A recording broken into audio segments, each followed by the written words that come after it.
Haggaday, May 40 here. Let's talk about, did the elites sell us out to China? That is the subject of a column February 3rd, 2021 by journalist Lee Smith in Tablet magazine. So let's just think for a minute about the genre of a column. So you get a sparkling acclaimed column by writing it's complicated. Do you get a great column by saying it's nuanced? You get a great column by saying the elites did what they believed was best, but now in retrospect, we realize they made a mistake, but it wasn't a matter of them selling us out. No, you don't get a column, all right? You get a column, you get success in opinion journalism by outraging people, right? So that's the genre. So journalists, they want to appeal to a broad audience, to a popular audience. Academics, by contrast, generally speaking, they are primarily interested in only appealing to fellow academics. So journalists write their columns, write their articles to people who generally don't know very much about the topic, and they generally write about to an audience with an approximate 8th grade level of education can understand what they're saying. Academics, by and large, write for an audience that has a PhD. Right? So academics, generally speaking, primarily write for an audience that is knowledgeable in that particular area. So journalists and columnists, by contrast, they generally write for an audience that doesn't know much. So journalist Lee Smith wrote this column, and here he is in conversation with Adam Townsend about a week ago. That came out yesterday, called The 30 Tyrants, which is speaking about the what I describe as the pro-China oligarchy in the United States, comparing it to the end of the Peloponnesian War. I know you're very interested in Thucydides, Adam. So I thought you would find this especially compelling. So of course, at the end of the Peloponnesian War, after Athens lost the 27-year-long conflict, there was a pro-Sparta oligarchy installed in Athens. It was a cruel and vicious tyranny known as the 30 Tyrants. And so the story that I did for Tablet yesterday was saying this is a way to understand the United States, how the American corporate, political, and cultural elite, in which I of course include the media, has chosen their priorities and has chosen their loyalties. It's not necessarily to China. It's to the relationship between the United States and China from which they draw their. Okay, we'll return to this topic in a minute. So let's bring Dooovid back into the show. So Dooovid, you sent me a couple of interesting links. It appears that Andrew Yang is the favorite in the New York City mayoral race, and he's already hooked up with a Jewish advisor. Was there anything about the New York mayoral race that you'd like to comment on?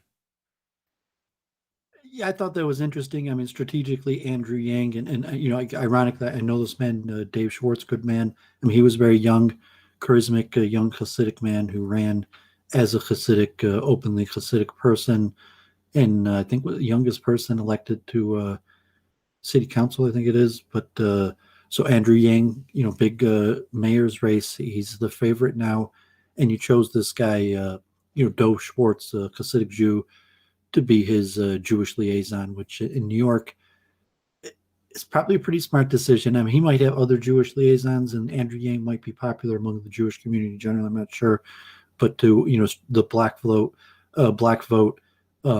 you know, is a fact in New York. So you know, that's interesting that you know, that's one of the first. And I could see like UBI.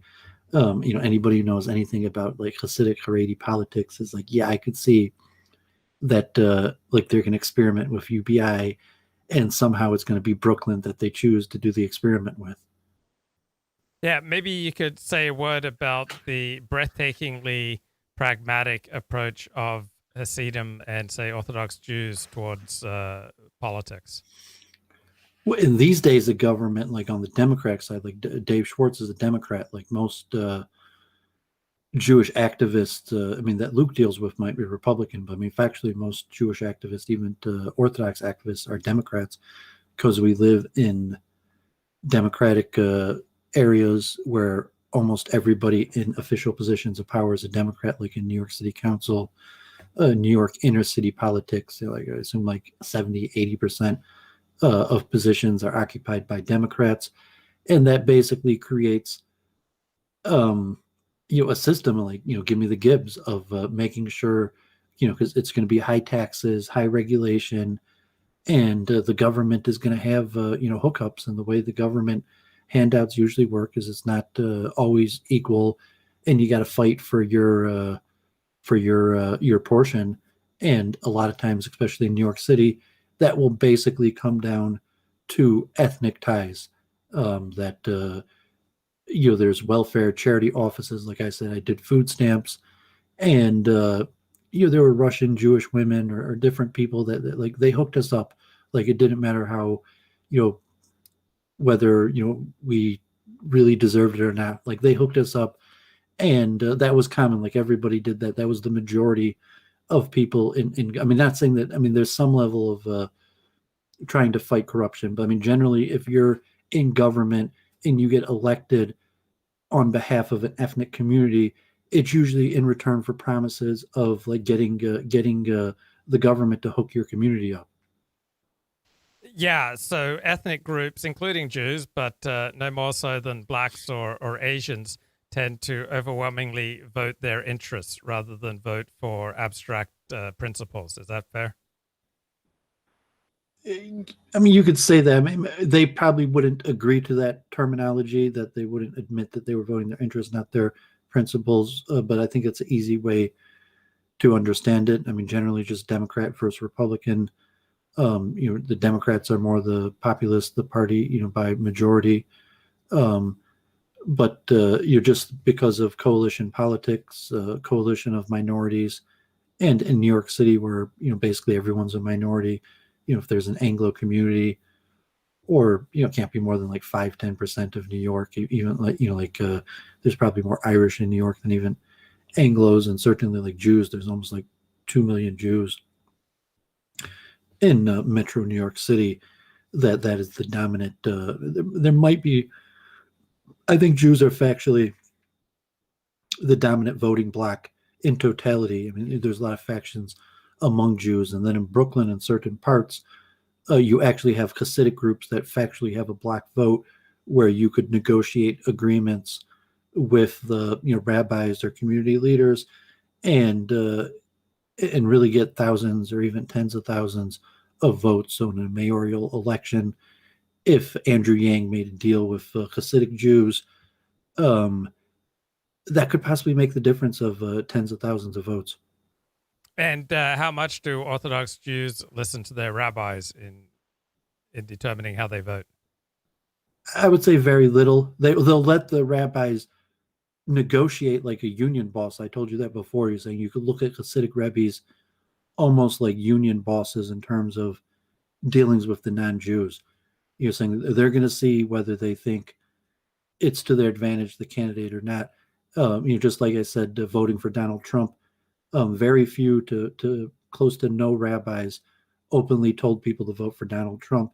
In fact, like the Satmar Rebbe, the majority of the Rebbes told people to vote for Clinton, because they had long-term agreements with Clinton, and generally all Jewish activists are Democrats. There are no really Jews from major organizations that ever say vote Republican, but factually we know that Orthodox Jews in huge numbers voted for Trump. Now, for the last century, Jews have made up about a third of the population of New York City. Has that changed in the last few decades? Well, I said it was like 20% in Metro, like 2 million. But yeah, I mean, it's a huge amount. And in, certain districts like Brooklyn, Jews might make up like 30% or not even maybe, but, so every single borough has a huge amount of Jews, like well over 10%. And if you divide the ethnic groups, like they are factually, because like, Hispanics are divisible into other ethnic groups. And even if you counted Hispanics as a totality, in a lot of districts, there's still more Jews than Hispanics in New York City. I'm saying like LA, that any other place that's basically impossible. It's only New York City that has a demographic even majority of Jews for voting. Now, there are a lot of Jews I know who do business in China. They make trips to China. They may spend weeks or even months in China. So Jews have been traveling to China quite a bit over the past couple of decades, but it's increasingly in common in my social circles, at least until, say, the last 3 years. What do you know? What do you see about Jews doing business with China?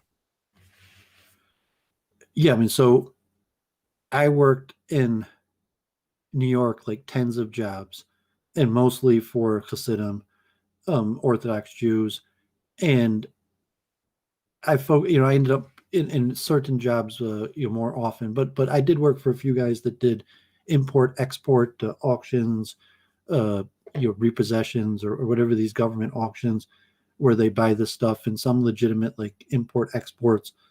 And I don't know if it's specifically like China. I mean, one thing, so in Borough Park, the ethnic community right next to the Hasidic community is in fact Chinese. Like 8th Avenue is Chinese, but I think it's just global distribution that it turns out that the place to get these products from is China, and Jews just have a nature of merchant intermediary.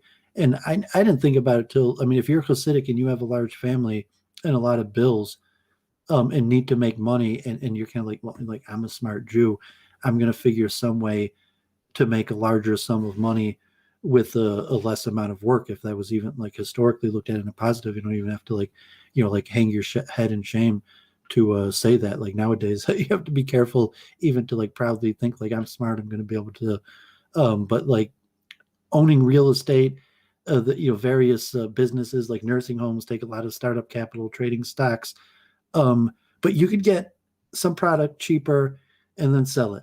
And a lot of times, like that product is going to be from China. And factually, like Israel and Jews, Chabad houses, even Chinese philo-Semitism, that it's probably advantageous to be a businessman in America if you're a Jew. Like certainly, if you're trying to bring products from China to America, there's probably multiple reasons all across the line in China, international to America, why being a Jew would be beneficial to that. To the point where that's what we do sizably. Like if you're in a Satmar Hasidic community, there's a sizable amount of people that have all sorts of import export business. Like BH1 photos to printer cartridges, clothing, anything, and even Amazon, where like Lakewood, certain Williamsburg, like almost 20% of like all of Amazon's third-party sales are Orthodox Jews. And a lot of those are Hasidic, and presumably a lot of those products are coming from China. COVID-19, it might have decreased a little bit, whether people go to China, travel. The Chinese also with COVID-19, they might have direct ties, because obviously it's efficient to cut out the profit of the middleman. So if Chinese and Americans, like due to COVID-19, could cut out Hasidic Jewish business middlemen, to make the profit margin smaller, efficient markets will cause that to happen. And how have you been dealing with the lockdown, the pandemic, and how are you doing with all that? I'm still fine. I noticed something interesting, that about half of my expensive products on eBay, especially the best of the Western tradition, the classical music sets that were more valuable, were sold to Chinese people. Some of them even, from Australia and Europe, that paid large sums of money to ship. I mean, these were semi-rare, like Deutsche Grammophon CD sets that were maybe only made in the thousands. Some of them cost hundreds of dollars. A lot of them across America, but they were Chinese names. Probably over half of the items worth more than $100 that I sold were sold to people with Chinese names. So it's an interesting phenomenon that I didn't think much more about it. Whenever it's open, people could buy it. But when I print out the shipping labels and send it, like factually, Chinese people were buying it. And what's going on with COVID and the Jewish community in Detroit? We're at all-time low numbers, right? We had the last 2 days less than 1,000 cases a day in the whole state. So I'm not sure, if things are opening back up a little bit, like indoor dining. But I'm assuming if we do open up, the cases are going to spike. I'm not so sure. I think in Orthodox areas, they're kind of on the down low, getting together with minimal masks. They probably, a lot of them already had COVID-19. The modern Orthodox are probably, like conservative, they're getting together, are probably trying their best with like masks and attempts at social distancing. But yeah, I mean, it's probably hitting us pretty hard. Like we said, a lot of organizations went under. A lot of it's tough to know. Like the community sticks together. Parnassa, that the community. It's really cold here right now. I assume that there's charity. People are helping each other out. But this is probably financially, possibly the tightest situation the Jewish community has been in decades. There's a comment in the chat. Contricu writes, as an outsider, what boggles my mind is the sense of resentment toward America I see out of very successful Jewish people. Why is this? What other non-Jewish country has been better to them? Any thoughts, Dooovid? Well, it becomes relative, and especially, from an Orthodox Jewish perspective of taxes. Like a lot of Orthodox Jews or better off Jews are Republican purely due to tax reasons.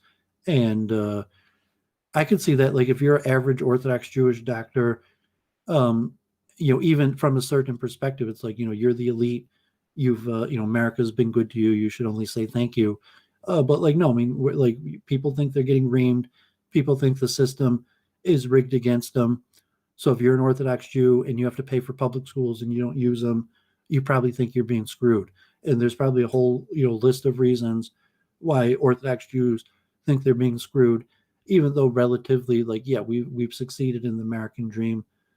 Maybe even relatively, but even New York City, especially among Orthodox Jews that speak English as a second language, poverty is pretty common.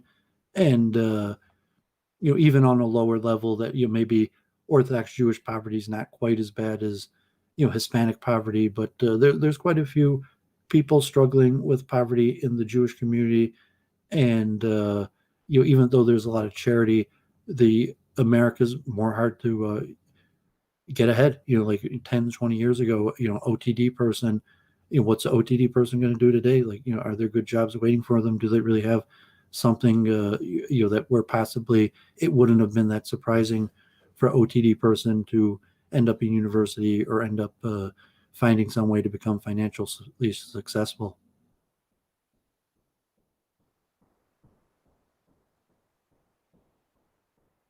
Power, wealth, and prestige. The United States is less important to them than this relationship, through which they Dooovid, draw. I got sometimes my sound goes out, but OTD means off the derrick. It means people who were raised Orthodox and are no longer Orthodox, and often people with a traditional Orthodox upbringing, they may not learn basic secular skills. They may not be particularly skilled in the English language, let alone have math, science proficiency.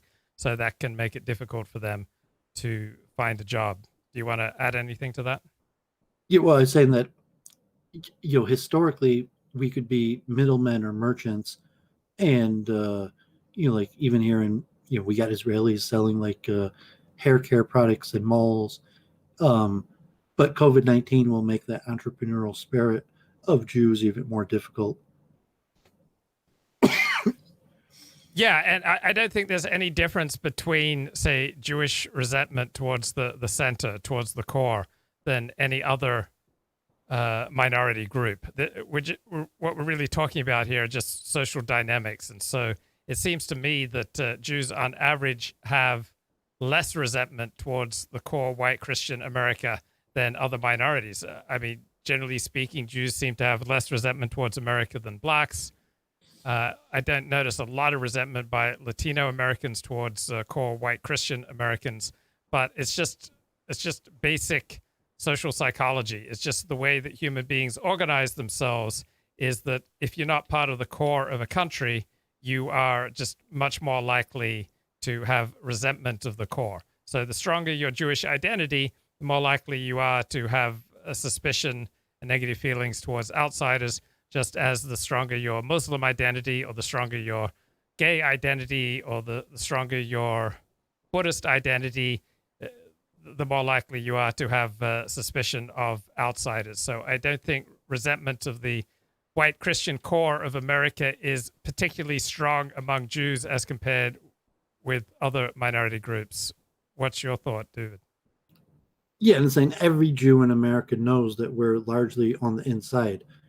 Saying like, that President Trump's lawyer, Alan Dershowitz, and now this guy Schoen wearing a yarmulke, and even the prosecution, and that Bloomberg, like all Jews, even if you're a disenfranchised like Hasidic Jew who speaks English as a second language and doesn't have any rich connections, probably somewhat looks at themselves as an insider in America. It doesn't mean we don't have gripes, and we might focus more on our critiques than our thanks. But like, yeah, I would think, we're probably more paranoid than possibly your average people. But like, I can't see how any Jew in America doesn't essentially see us as an insider. And have you paid much attention to Josh Neal's new book on extremism?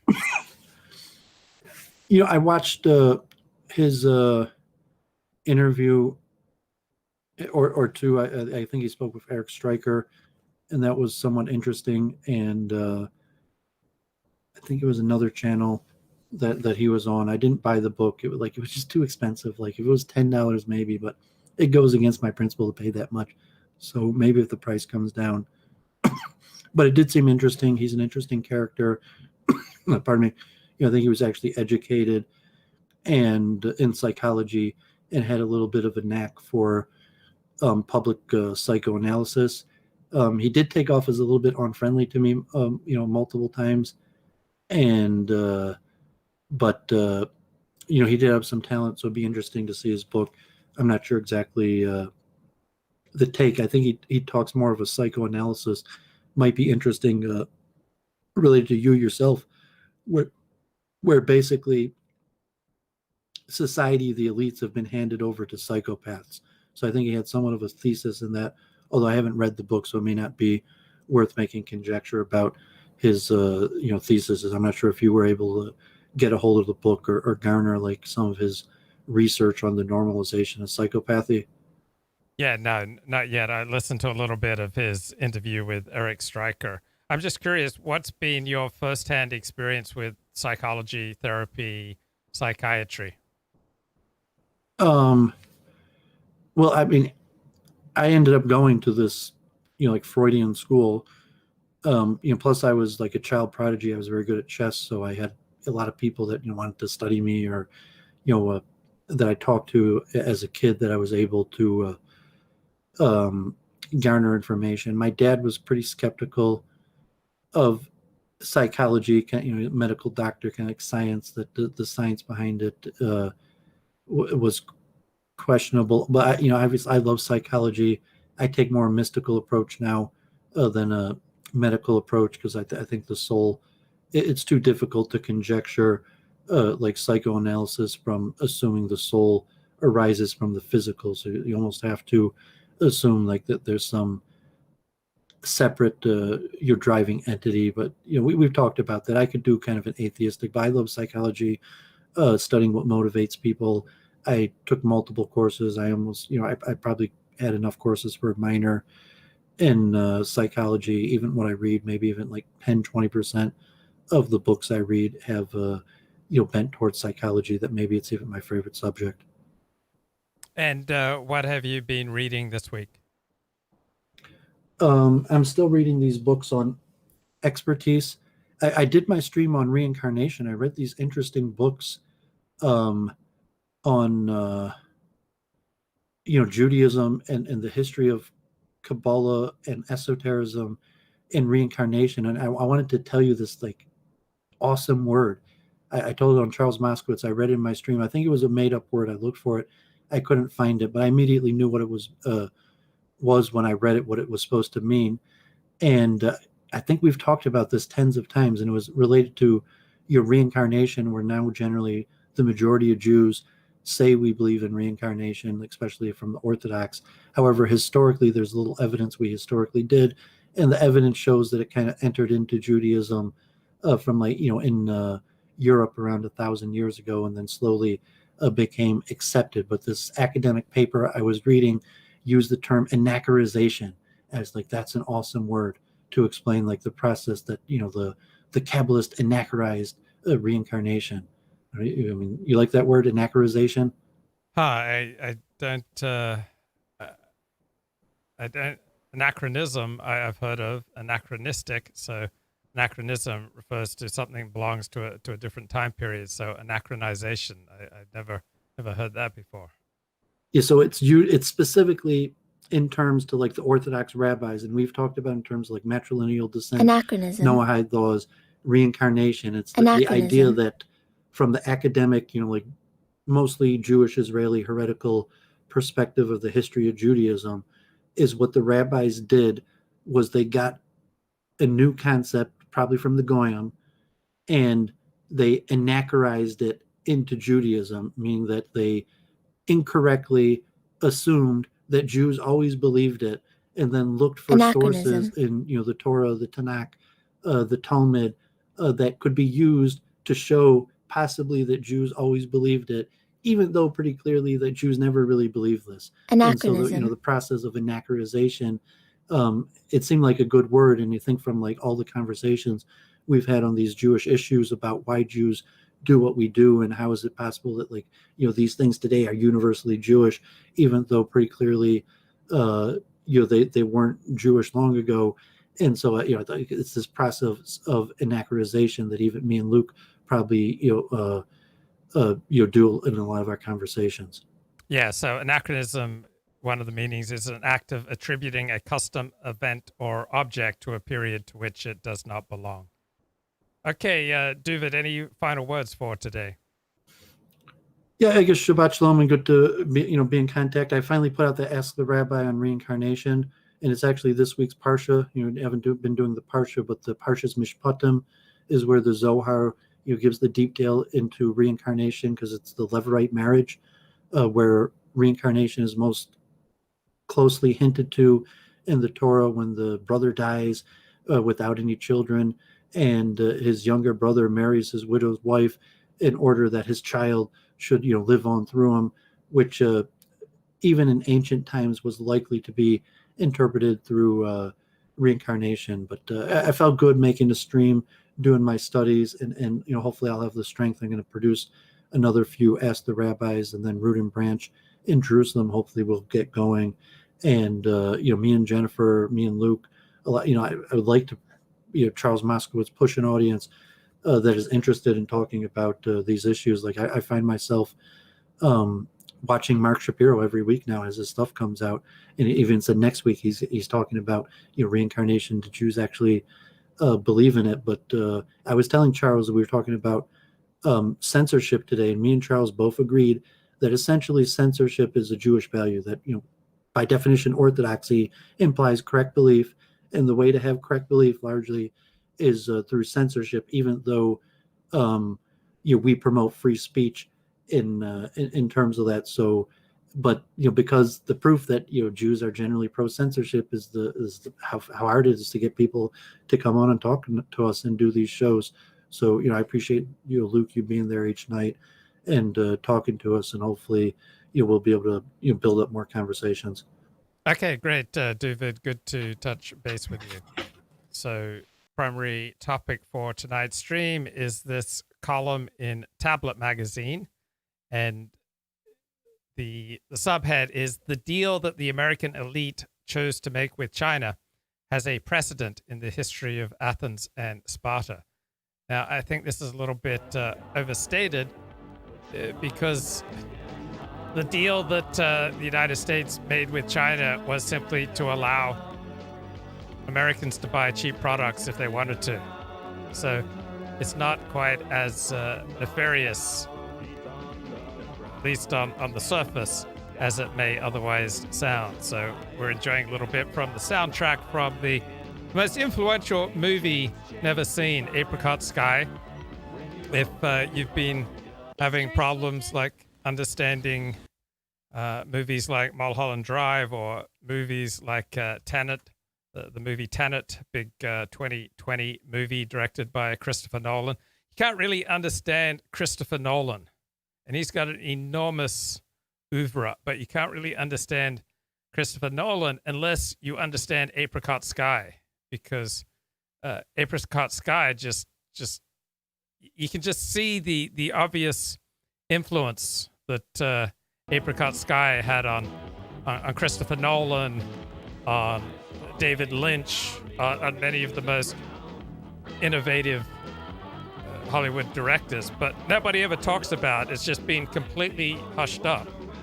The movie, this is just a rough cut. I mean, if you saw it in this 35 millimeter glory, you know, with the sound synced and everything, it would just knock your socks off, and just blow your yarmulke away. But there's just been this conspiracy of silence to try to reduce the impact and to deny distribution to my 1995 classic Apricot Sky. I had the second leading role in this movie, but I'm not the type of guy who's concerned about his ego. No, I'm just happy to continue to see the ramifications of Apricot Sky as this movie continues to inevitably ripple through Hollywood. Even though Hollywood denied this movie distribution, you see a movie like Tenet now, and no one can possibly understand Tenet and what Tenet is teaching us. This famous movie directed by Christopher Nolan. But you're not gonna get it unless you first understand Apricot Sky. And Apricot Sky is a multi-dimensional, densely textured, thickly layered, comprehensive penetration of what it means to be alive and human.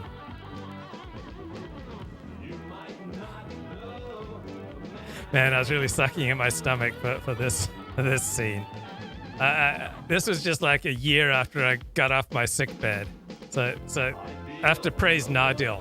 All praise to the pharmacological Nadil. Got a supplement for that in something like October of 1994. Within a few hours, I started to feel better. And within a couple of months, I was inching back into normal life, becoming much more social. And I just thought it'd be just incredibly selfish of me to deny my love to the ladies. So after 6 years on the sick bed, I just wanted to get out there and share the love. And that's pretty much been the history of my life since recovery in late 1993. I mean, my life, my show is about radical love and radical inclusion. All right, the deal that the American elite chose to make with China has a precedent in the history of Athens. You don't need history of Athens. You don't need Athens and Sparta. The deal was simply Americans get to buy cheap Chinese products if they want to. Now, in retrospect, I think this was a terrible deal because it cannibalized America's manufacturing and it enabled China to dramatically rise in power. But it's not this nefarious, dark trade-off. Why did they trade with an authoritarian regime? Nobody cares about the authoritarian nature of a regime that's providing you with cheap products. And why did we send millions of American manufacturing jobs off to China? Well, because Americans liked the option of buying cheap Chinese products. Americans were not forced to buy cheap Chinese products, right? Americans chose to buy cheap Chinese products because American elites gave them that option. Now, did this impoverish many working Americans? Yes. Did it help to make much of our elite rich? Yes. This music is irresistible, isn't it? I mean, try to ignore this music. Like, try not to allow this music to take over your soul. Yeah, I had to censor and edit Apricot Sky from the original to appease Chinese censors. So Hollywood denied its distribution, but I think we've got a pretty good chance to get some distribution in China for this film. So yeah, we made some cuts. We accommodated the Chinese Communist Party. I'm not too proud to tell you that. Luke committed a criminal act in Apricot Sky pre-decriminalization days by purchasing $10 worth of marijuana from a street dealer. That was just acting, bro. But I did have to drive the director so he could go buy some marijuana in downtown LA. So yeah, I was willing to do that because I was desperate, and this was going to be my breakout starring role. So okay, just a little bit about Talmudic logic here. Hello and welcome to a Talmud Israeli production. Our topic for today is Ze neheneh v'ze lo chaser. This one benefits while the other sustains no loss. Based upon a sugya that appears in Masechet Baba Kama Daf Chaf. There the Gemara says the following. Hadar b'chatzer chaveiro. If a person dwells on someone else's property, shelo midato, without the knowledge or permission of the homeowner, in other words, someone is a squatter living without permission of the homeowner, tzarich lahalot lo sachar no tzarich. Does the squatter eventually have to pay rent to the homeowner, or is he exempt from paying? To this, the Gemara says, well, what are the exact parameters of the case? Heichi dami. Ilema, if you will to tell me, is a property that is not typically rented out, Vigavra de lo avid lamegar, and the homeowner is not someone who typically rents out his properties, then this is the classic case of Ze neheneh v'ze lo chaser. One person benefited, namely the squatter, v'ze lo chaser, and the other person did not sustain a loss, namely the homeowner. In that scenario, there is no obligation after the fact for the squatter to pay rent. However, if the parameters were different, if this in fact was a property that is typically rented out, or the property owner is someone who makes a parnasah livelihood off of his property rentals, then the matter is more complex, and in fact there might be the need by the squatter to pay some financial restitution to the homeowner after the fact. Why, though, does the halacha recognize the category of Ze neheneh v'ze lo chaser? Why do we ever exempt someone from taking advantage of something that wasn't his? The answer is, as the Mefarshim explain, Kofin al midat Sedom, that the halacha. So the Mefarshim refers to medieval Jewish commentators. Coerces the Jewish people to behave in a manner which is different from the manner of the Sodomites, the Anshe Sodom, the people of Sodom from biblical times. Those people and their society was ideologically opposed to the doing of any kind of favor from one person to another. They were anti-chesed, which is, of course, antithetical to Judaism. Many traditions In Pirkei Avot, in Ethics of the Fathers, we find a discussion of what is Midat Sodom, and according to one opinion, Ha'omer, if a person were to say, Sheli, Sheli, what is mine, V'shalach, Shalach, and what is yours, that is a sodomite attitude. To say what is mine is absolutely mine and I will not share, and what is yours is absolutely yours and you will not share, is an inappropriate way to run society. But rather, there has to be some flexibility and some kindness involved. Now, with that in mind, Tosfos offers a caveat to the notion of Ze neheneh v'ze lo chaser, and says the following. Hainu b'shekvar dar b'chatzer chaveiro. The principle of Ze neheneh will only be invoked when the matter has already happened, when the squatter has already lived for X number of days or months in someone else's home, and now the question is, do they have to pay? However, pshita, it is obvious that before the matter has happened, shiachol limchot bo, that the homeowner can vigorously protest, that some stranger not enter his property. So in the end, while the law does recognize a need for being charitable and not to impose a financial burden when someone else didn't lose out, the halacha also recognizes that we can't allow people to cheat the system intentionally. We cannot allow abuses of private property. So, ab initio, lechatchila, a person shouldn't go on someone else's property without permission. B'diavad, post facto, if it was a case of Zenev Zelo Chaser, then we will not impose a financial penalty on the squatter. Okay, so where the heck did all my viewers go? I offer you 4 minutes of Talmud and half my viewership leaves. It's a shanda. Okay, the chat says apricot sky exposes the essence of the soul, and it is impossible to understand it if you focus on the shadows on the wall. Luke said he tried to hook up with a hot actress chick, and the tires on that station wagon, 1977 Toyota station wagon, were bored, and I got into a wreck on my way there, totaled the car. Result, lonely night for Luke, and I had to spend, I think, $2,500 on a 1982 Dodge van. May I cheat the system unintentionally? I'd have to ask the rabbi. Well, you're a goy, so let's just say no. What percentage of the Talmud is dedicated to Parnassa? Probably 10% or so. 10%, I don't know, 10% sex, 10% money, 10% family life, 10% communal life, 10% sacrifices. Vague estimate. Okay, please stand up now. I need you to stand up for this segment. Let's be respectful.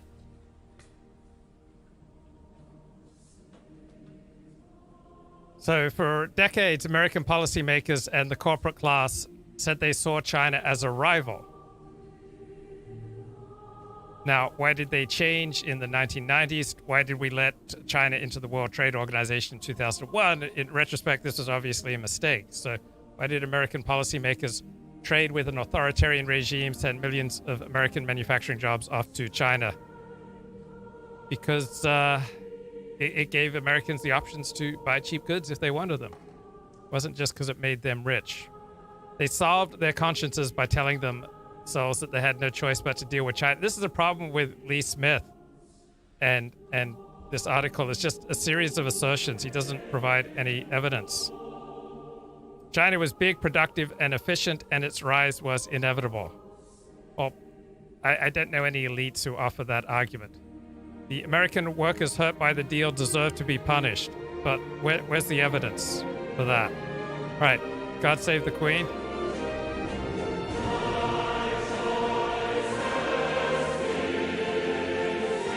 Every morning when I was a kid at Avondale College, we'd stand and sing God Save the Queen. This is my childhood. This is what made me who I am today. Please, everybody stand up.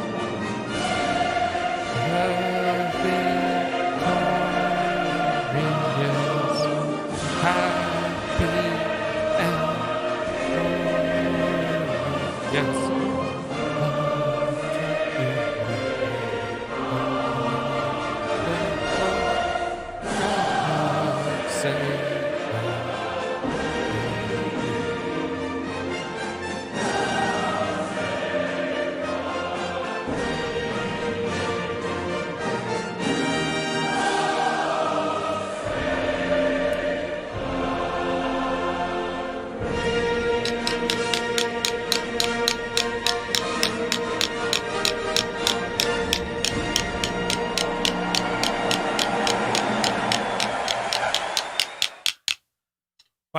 Wow, powerful. Last night of the proms. Anything better than the last night of the proms? Good old last night of the proms. Thank you very much. Thank you.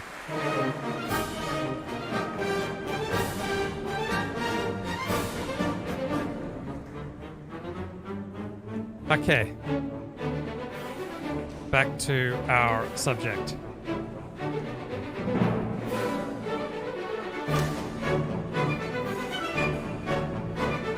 I don't know if I can talk over this. It's so good.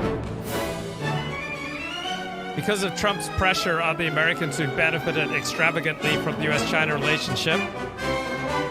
Okay, hold it down here. I'm trying to share some deep thoughts. The strange bedfellows acquired what Marxists call class consciousness and joined together to fight back, further cementing their relationship with their Chinese patrons. This is talking about American elites.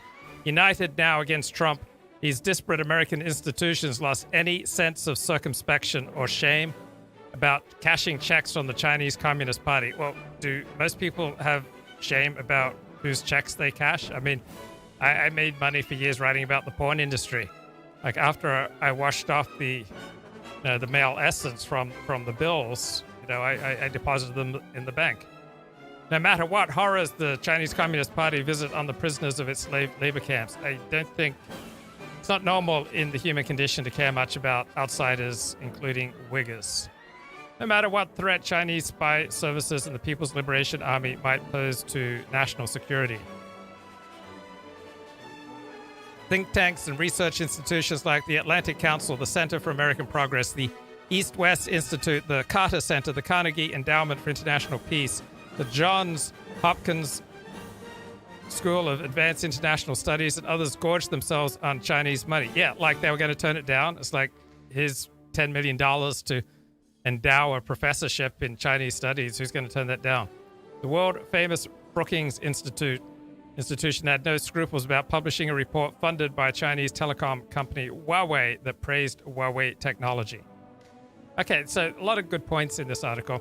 The billions that China gave to major American research universities, like $58 million to Stanford, alarmed U.S. law enforcement, which warned of Chinese counterintelligence efforts to steal sensitive research.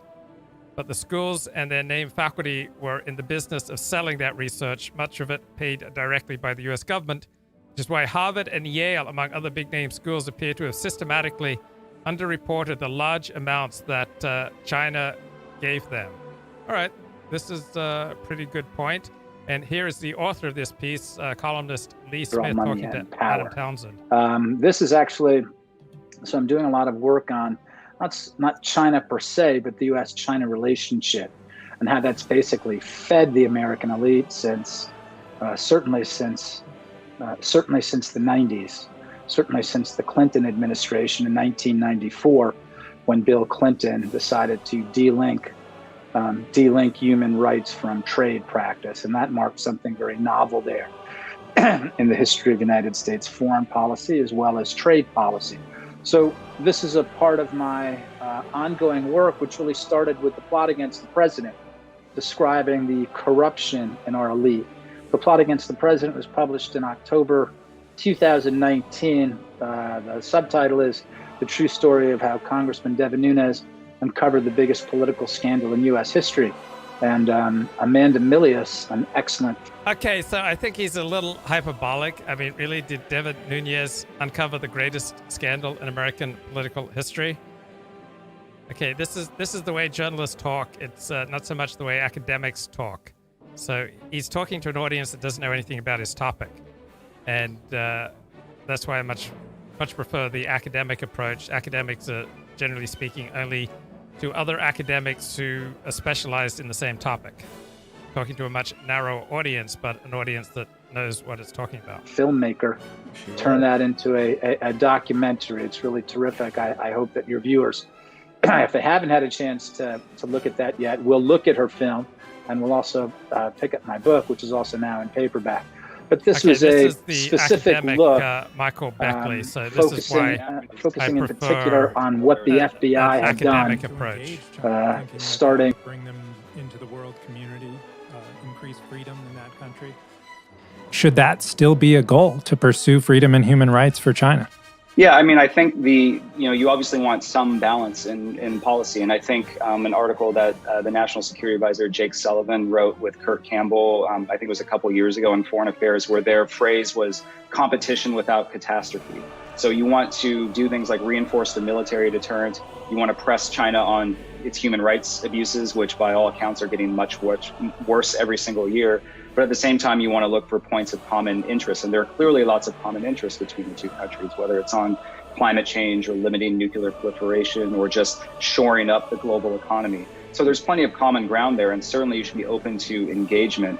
But my worry is that you don't want the Biden team to necessarily take their foot off the gas pedal when it comes to reinforcing deterrence and the kind of economic measures we need to protect our technology and to protect our secrets, just to maybe cut a deal on climate change. I think first we need to shore up the deterrence and then negotiate from a position of strength. Frankly, that's what the Jake Sullivan and Kurt Campbell articles seem to suggest they wanted to do, but it remains to be seen. It's a lot harder to actually put that into practice. So I think that's going to be a key point to look for in the early days of the administration. We brought China into the world trading community, and they're our biggest trading partner. It's a mutually beneficial relationship. But President Trump pushed back against that. Should Joe Biden continue in that vein? Frankly, I hope not. So I'm a card-carrying liberal internationalist, and I think the United States benefits tremendously from being able to forge international, whether it's trade and investment deals. I think maybe they need to be done in a different way, because now we're much more aware of the costs that certain communities within the United States have borne from various trade agreements.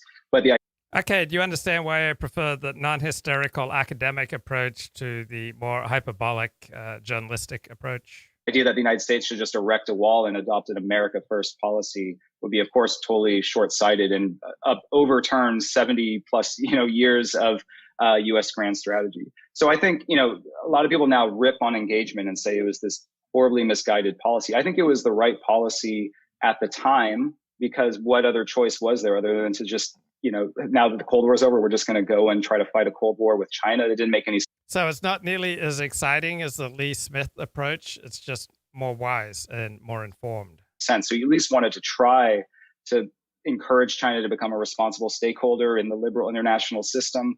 Of course, there's a lot of money to be made with all the trade and investment that went back and forth between the two countries. So I can totally understand the logic of why policymakers pursued engagement. But I think at least most folks in DC have come around to the idea that, hey, China has found ways to kind of exploit that system. And if we continue down that route, they're just going to get more and more powerful, and it's going to be to our detriment in the long run. So now we need an adjustment in U.S. policy. It probably needs to be more competitive, at least for a while, just so that we can get back to square one. Talk about that, though, about that element of it.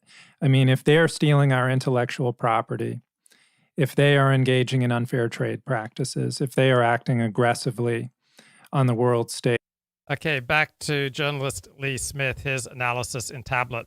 Many of academia's pay-for-play deals with the Chinese Communist Party were not particularly subtle.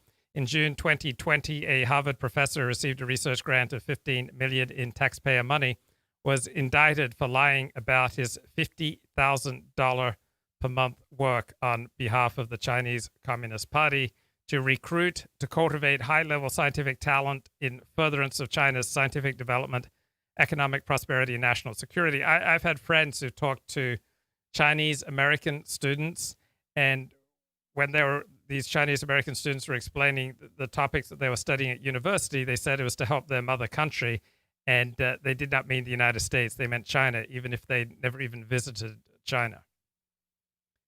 Donald Trump saw decoupling the United States from China as a way to dismantle the oligarchy that hated him and sent American jobs abroad. He couldn't follow through on that vision. After correctly identifying the sources of corruption in our elite, the reasons for the impoverishment of the middle classes, and the threats, foreign and domestic, to our peace, he failed to staff and prepare to win the war he asked Americans to elect him to fight.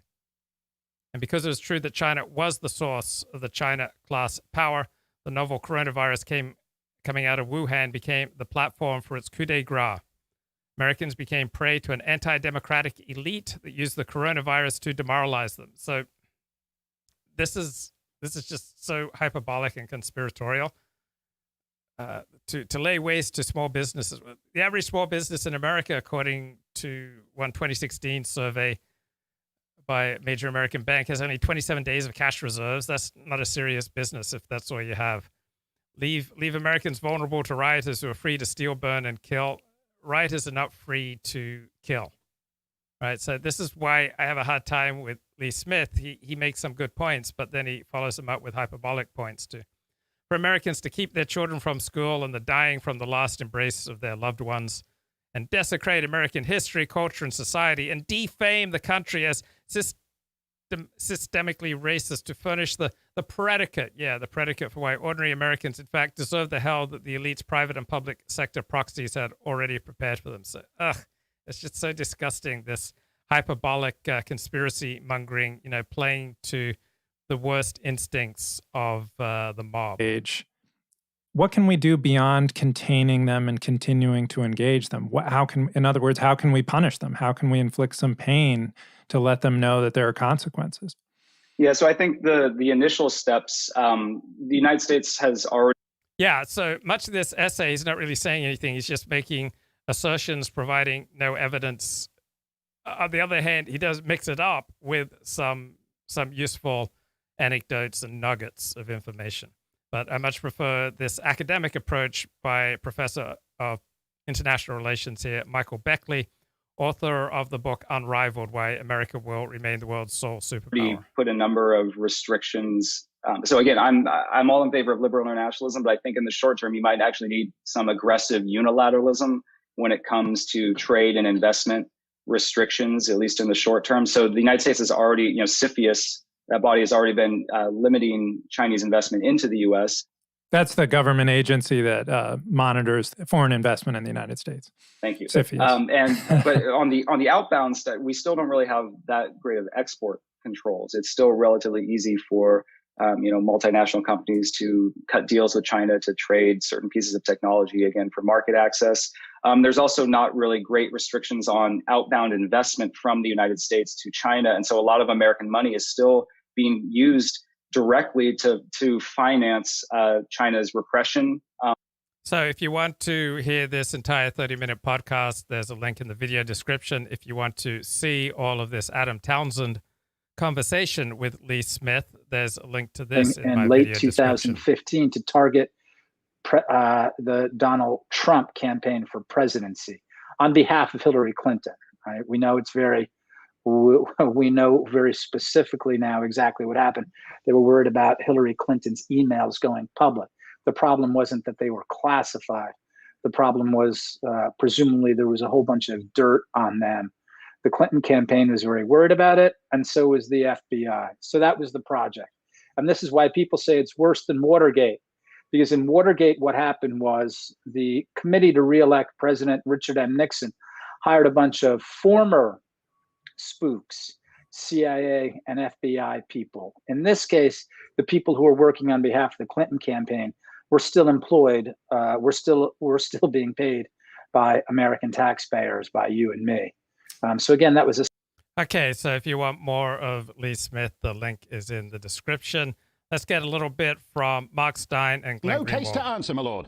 And then I would sit down the defence threat. So we will attend to other matters with not only Janice Steyn, but also Peter Navarro. They're not together, although they would make a great double act. After noting the Democrat media complex's theory of the case that a MAGA massacre took place that day, masterminded by the president himself as a somewhat less hirsute Khalid Sheikh Mohammed. All but one of the 5 dead from January the 6th were Trump supporters felled by strokes, heart attacks. One poor lady was shot at near point blank range by a police officer and was promptly memory holed by the US media. The nearest thing to a Trump kill was Brian Sicknick. Here's how America's alleged newspaper of record, the New York Times, reported that story.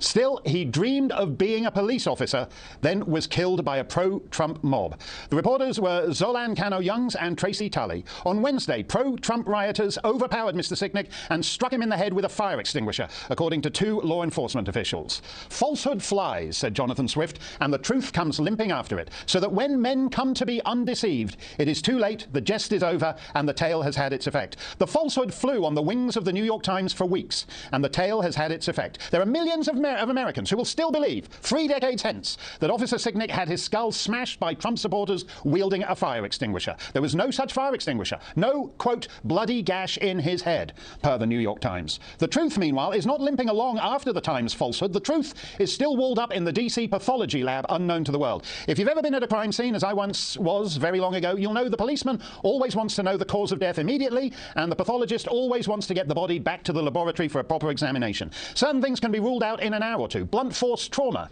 for example. In other words, the fire extinguisher was known by officialdom to be a crock, even as the Times published it and sent it winging its way around the world. Certain other things might require a couple of days, couple of weeks. That's because you have to take tissue samples and send them away for analysis for traces of poison or cancers. It is rather unusual in a functioning jurisdiction, which I certainly don't regard the District of Columbia as, not to be able to tell you the cause of death after well over a month. The investigators' latest theory is that Officer Sicknick was killed by bear spray. Bear spray is basically a weaker version of pepper spray, despite its somewhat scary name, and it's not known to cause human fatalities. And in any case, if Officer Sicknick had been exposed to bear spray, that should have been known to medical examiners 4 weeks ago. So what's going on here? Glenn Greenwald is a Pulitzer Prize-winning journalist, and more importantly, a principled journalist. Glenn, are we facing some kind of politicized pathology lab in the District of Columbia? Yeah, I'm really indignant about this, honestly, just journalistically. It has been more than a month now since the event at the Capitol, and over and over and over again, media outlets on every platform have just asserted definitively that a pro-Trump mob bashed the skull in of Officer Sicknick with a fire extinguisher, something that we now know is completely false. Where are the retractions? Where are the self-examinations about why it is that they got this so wrong? And I think the point you made, Mark, at the beginning is the crucial one, which is if you had 13 police officers dead and they just happened to be somewhat inaccurate about one of those deaths, then you could just sort of dismiss it to the fallibility of humans. But his death was central to the narrative they peddled about what happened because he's the only person, as you said, that has been claimed to have died as a result of the mob itself. And as it turns out, we don't even know if that's true. We don't know how he died or when he died or at whose hands he died. And yet millions and millions of people, not just now, but will always believe an utter lie because the media just endorsed it over and over. And obviously there's some attempt. I mean, clearly the death of Officer Sicknick is a tragedy for his family. But for example, if they don't know the cause of death, the body was nevertheless released for this lying in state at the rotunda. The Democrats and the media are basically using this officer's death to hang it around the neck of the Trump supporters. It's not an accidental thing. It's quite calculated.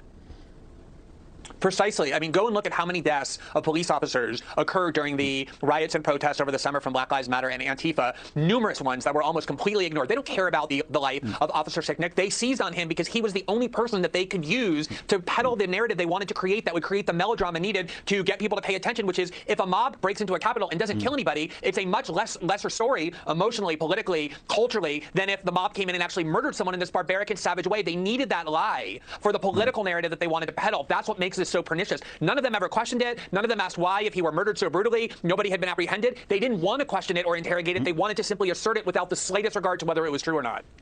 At some point, the DC officials will actually have to give us an official cause of death, Glenn. I want to just, while you're here, I just want to thank you for a favor you did for me a decade ago when I ran into trouble with Canada's terrible human rights commissions. I think you were writing for Salon back then, and you said, well, I totally disagree with Mark Steyn. I think everything he writes is complete rubbish, but I don't see why it should be criminal for him to say it. And I was kind of grateful for that, because I thought that was how everybody on the other side, I was naive enough to think that was how everybody on the other side thought. And in fact, there is no agreed platform for free speech now, and free speech has become a kind of right-wing fetish in the 10 years since you said that at Salon. I mean, has the left totally given up on the concept of free speech? I mean, there is embedded in the left-wing tradition throughout the 20th century very vigorous and robust defenses of free speech. The free speech movement that began at Berkeley in the 60s, it was the left-wing justices on the Supreme Court who wrote the most radical First Amendment decisions defending the right of Ku Klux Klan members and the white supremacists to express free speech. Right. Noam Chomsky, with whom you probably agree about nothing, has always been an ardent supporter of even right-wing, radical right-wing speech, and it is a tragedy to watch the left abandon it, especially since the people they're empowering are huge corporations like Facebook and Google monopolies, and the state institutions that they say on the one hand are authoritarian, and then on the other they want to empower to police our discourse. It is really dangerous what is taking place, and you're right, I remember that incident as well. Thank you very much, Glenn. Yeah, the left. Okay, just a little bit more here from academic Michael. Especially in a place like Xinjiang, as well as state-owned enterprises that are involved in China's expansion in the South China Sea. So I think there's things the U.S. could do in the short term to try to plug some of those holes so that it's not as easy for China to get technology and get investment into areas that are clearly being used for repressive and aggressive purposes. I think longer term, though, you're going to have to win over allies and partners in various areas. And here, I think a lot of our existing infrastructure, like our alliances or something like the UN, is just too slow and ponderous and is not going to really get the job done. The United States, I think, in the short term is going to have to rely on sort of coalitions of the willing ad hoc groups, whether it's people are talking about a T12 where you get these top democratic technological high-tech countries to get together and try to create new regulations for technology, or a D10 where you get the world's 10 top democracies together to find ways to coordinate to protect their elections and their free press from Chinese political warfare. There's talk of all this reconstitution of the Quad with the United States and Australia and Japan and India to kind of provide some multilateralism for maritime security. So I think it's going to be this kind of alphabet soup of coalitions of the willing that are going to have to find multilateral mechanisms for shoring up what we used to call the liberal order, just because I think the old institutions, either China in the case of the UN has just become so powerful within certain agencies there that they can block policies or skew policy in their favor. Or in the case like U.S. alliances, it's just hard to manage. Like South Korea and Japan just don't get along, right? So it's hard to have a true multilateral mechanism to enforce the rules of the road. And so I think we're going to have to use these coalitions of the willing. Yeah, so this is why I vastly prefer. I don't listen to that many podcasts, but if I do listen to a podcast or watch a YouTube video, 10 to 1, I prefer an academic who's devoted much of his adult life to one topic, right? I want to know what he has to say because he is going to be primarily speaking to his peers, other people who've devoted their adult life to this one topic. So he's not going to be trying to appeal to popular levels of applause. He wants the respect of the tiny number of people who specialize in this similar topic. There is a terrific New York Times documentary on Britney Spears. So she's been under a conservatorship for 13 years since the age of 26, and she spun out of control in 2007. So I can't think of anything quite like it. And then 2006, 2007, 2008, she was complaining about the paparazzi. But why did you have these crazy relations with the paparazzi? She had a great deal to do with it. So she was losing her mind in 2007. She shaved her head. We will turn now to the story that is burning up the internet. It's just burning this morning. Yes. Britney Spears. She's bald. Yeah, so she came in and she said she wanted her head shaved. The hairdresser refused, so she literally grabbed the hair clipper and started doing it herself. And she said, I don't want anyone touching me. I'm tired of everybody touching me. Okay, so she created a situation, a car wreck situation that it was really hard to look away from. So she spun her own life out of control. The focus on all the news media coverage of this documentary is, how did we fail Britney? How did the news media fail Britney? How did the paparazzi fail Britney? But this is primarily about Britney. It's not primarily about how others reacted to the cues and incentives that Britney Spears created through her bizarre behavior. It's so easy. It's so much fun. And looking at a tabloid here, why Britney snapped. Well, Britney did snap. The new illness she's hiding, well, she is troubled. To take a celebrity who's a young, beautiful, talented girl and rip her to shreds. It was so cold. They don't do that with every celebrity who's young and beautiful. They rip people to shreds who behave in ways that are antisocial and bizarre and dangerous and distressing. Britney Spears had chapped head. Friends say this is the craziest thing Britney's ever done that didn't involve marriage. It's unbelievable. Okay, so you get married and get divorced fairly quickly. You repeat that twice. You make really bad choices in the people you get into relationships with, and you create a life and a career that seeks out and welcomes media attention. That's going to come with a price. As one Hollywood player told me, the media are like a cute little puppy dog until they bite you. And so she's saying essentially, with no hair, I quit. Whatever you guys are looking for in terms of me coming back and being that person again, I'm not. That person is gone. And you have destroyed her. The idea that people could look at that and only see a crazy person. I look at that and I primarily see crazy behavior.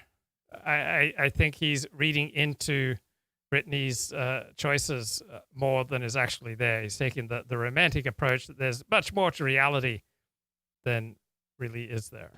Well, that just tells me that, you know, what a vulturous society she was working with. Oh, okay. So whether I'm reading these critiques about the American economic system or America's lack of respect for intellectuals or lack of cultural life or, you know, the problems with neoliberalism. Okay, however bad America is, like, where is it better? Right? Where is it better? America has the strongest military in the world. America has the best healthcare in the world. America has the best educational system in the world. America has essentially the most productive workforce, working more hours than anyone else in the world. America has the most material prosperity. America, generally speaking, has about the freest speech in the world. So, yeah, there are lots of problems with America. But this idea that, you know, we're just living in a jungle here in America, life is a jungle. Life is vicious. You create incentives and people respond to them. That's what happened with Britney. Begin with.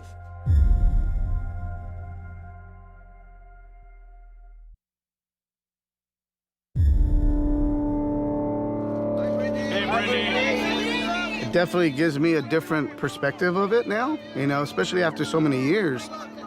When you're caught up into that whole thing and that's... Okay, and this is a tabloid photographer speaking, but the tabs don't go after every celebrity like this. They go after celebrities who fuel this kind of coverage. They don't go after Meryl Streep like this. Spider web, you don't really see what the celebrity is going through. So, February 21, 2007, for 4 months, Britney and Kevin Federline have been in a battle over the custody of their Roberto two calls children. me up.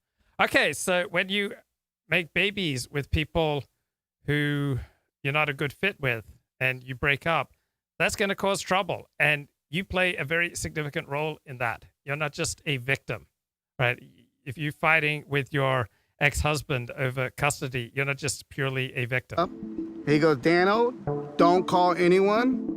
Get your camera, your video camera over here, and maybe you can get this, that I'm getting Britney Spears by myself. I caught up eventually with him, and she was going out visiting Kevin Federline at his home. The kids meant the world to Britney, and she wanted to see her kids. Oh, the kids meant the world to Britney, and she wanted to see her kids. That's why she'd been going out partying with Paris Hilton and Lindsay Lohan, all of them going pantyless and offering the tabloid photographers lots of graphic crotch shots. And this is just 2 months after Britney gave birth to her second kid, right? So she goes over to her ex-husband's home after she's been fighting with him for months. So she was not welcome there. She had no reason to believe that she would be welcome there. So she deliberately creates a spectacle, yet the commentary here is that she's the victim. And Kevin said no. We went to a gas station. She was with her cousin, Allie. I looked at Britney from the windshield, and I was videotaping her, and I said, How are you doing? You doing okay? I'm concerned about you, though, okay? Well, what a horrible thing to say to her. How are you, Britney? Are you doing okay? I'm concerned about you. Boy, I'd lose my mind if someone spoke to me that way. We go back to Kevin Federline's house. She buzzes the door again. Okay, so she is behaving in a bizarre way that is designed to extract the maximum of attention. This reminds me of women I know who wear shorts, wear skirts that are way too short for them, and they're sitting down next to you, and they spend most of their time sitting with you trying to pull down their skirt to try to make it more respectable. Babs, what's going on? Are you seeing the signs, bro? Maybe. Luke. Yes, sir. Do you agree or disagree with this following statement? Life is much more meaningful when you have something to look forward to. Oh, yeah, that's good. I think we should put that on T-shirts. Precisely. Can't say I coined it, but I'm publicizing it now. Give me just 1 second, and I'll really hop. Okay. Thank you. He doesn't open the gate. Well, now she's upset. So they pull up behind a Jiffy Lube store. I go to the car. I tell Britney, hey, Britney, all I'm gonna do is I'm just gonna ask you a couple of questions, and then I'm gonna leave you alone. And Allie's coming up to me, and she's like, guys, please, please. Please, guys. No, guys, please, please. Okay, so you act the fool in public. You know you're not welcome at your ex-husband's home. You create public disturbances, but now you just want to be left alone. It doesn't really work that way. A question in the chat: how much of a threat does increasingly insane wokeism pose to the continued integrity and superiority of the U.S. military? Good question. Just leave it there as an open question. We can think about that. And Britney just grabbed the umbrella, started coming after me, and starts beating the passenger side of my truck. Okay, so you engage in this kind of criminal behavior. There are consequences. That night, I remember once I met a diva, a young female Jewish singer at Friday Night Live at Sinai Temple in Westwood. And she was such a diva. She would just, when she wanted to get somewhere, she would just walk through people. She would just, like, two people are talking, she'd just walk right through them. There's a group of people gathered around each other. She'd just, like, plow right through them because she was the diva. And I just found her rude. I didn't want to date her. And she missed out on the catch of her life. It was not a good night for her. Oh, wow, she did that too? And it was not a good night for us. Oh, my God.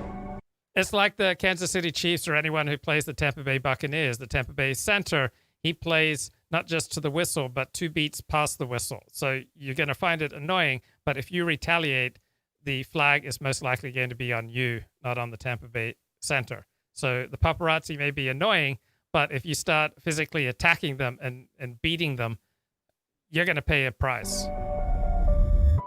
But it was a good night for us because it was a money shot.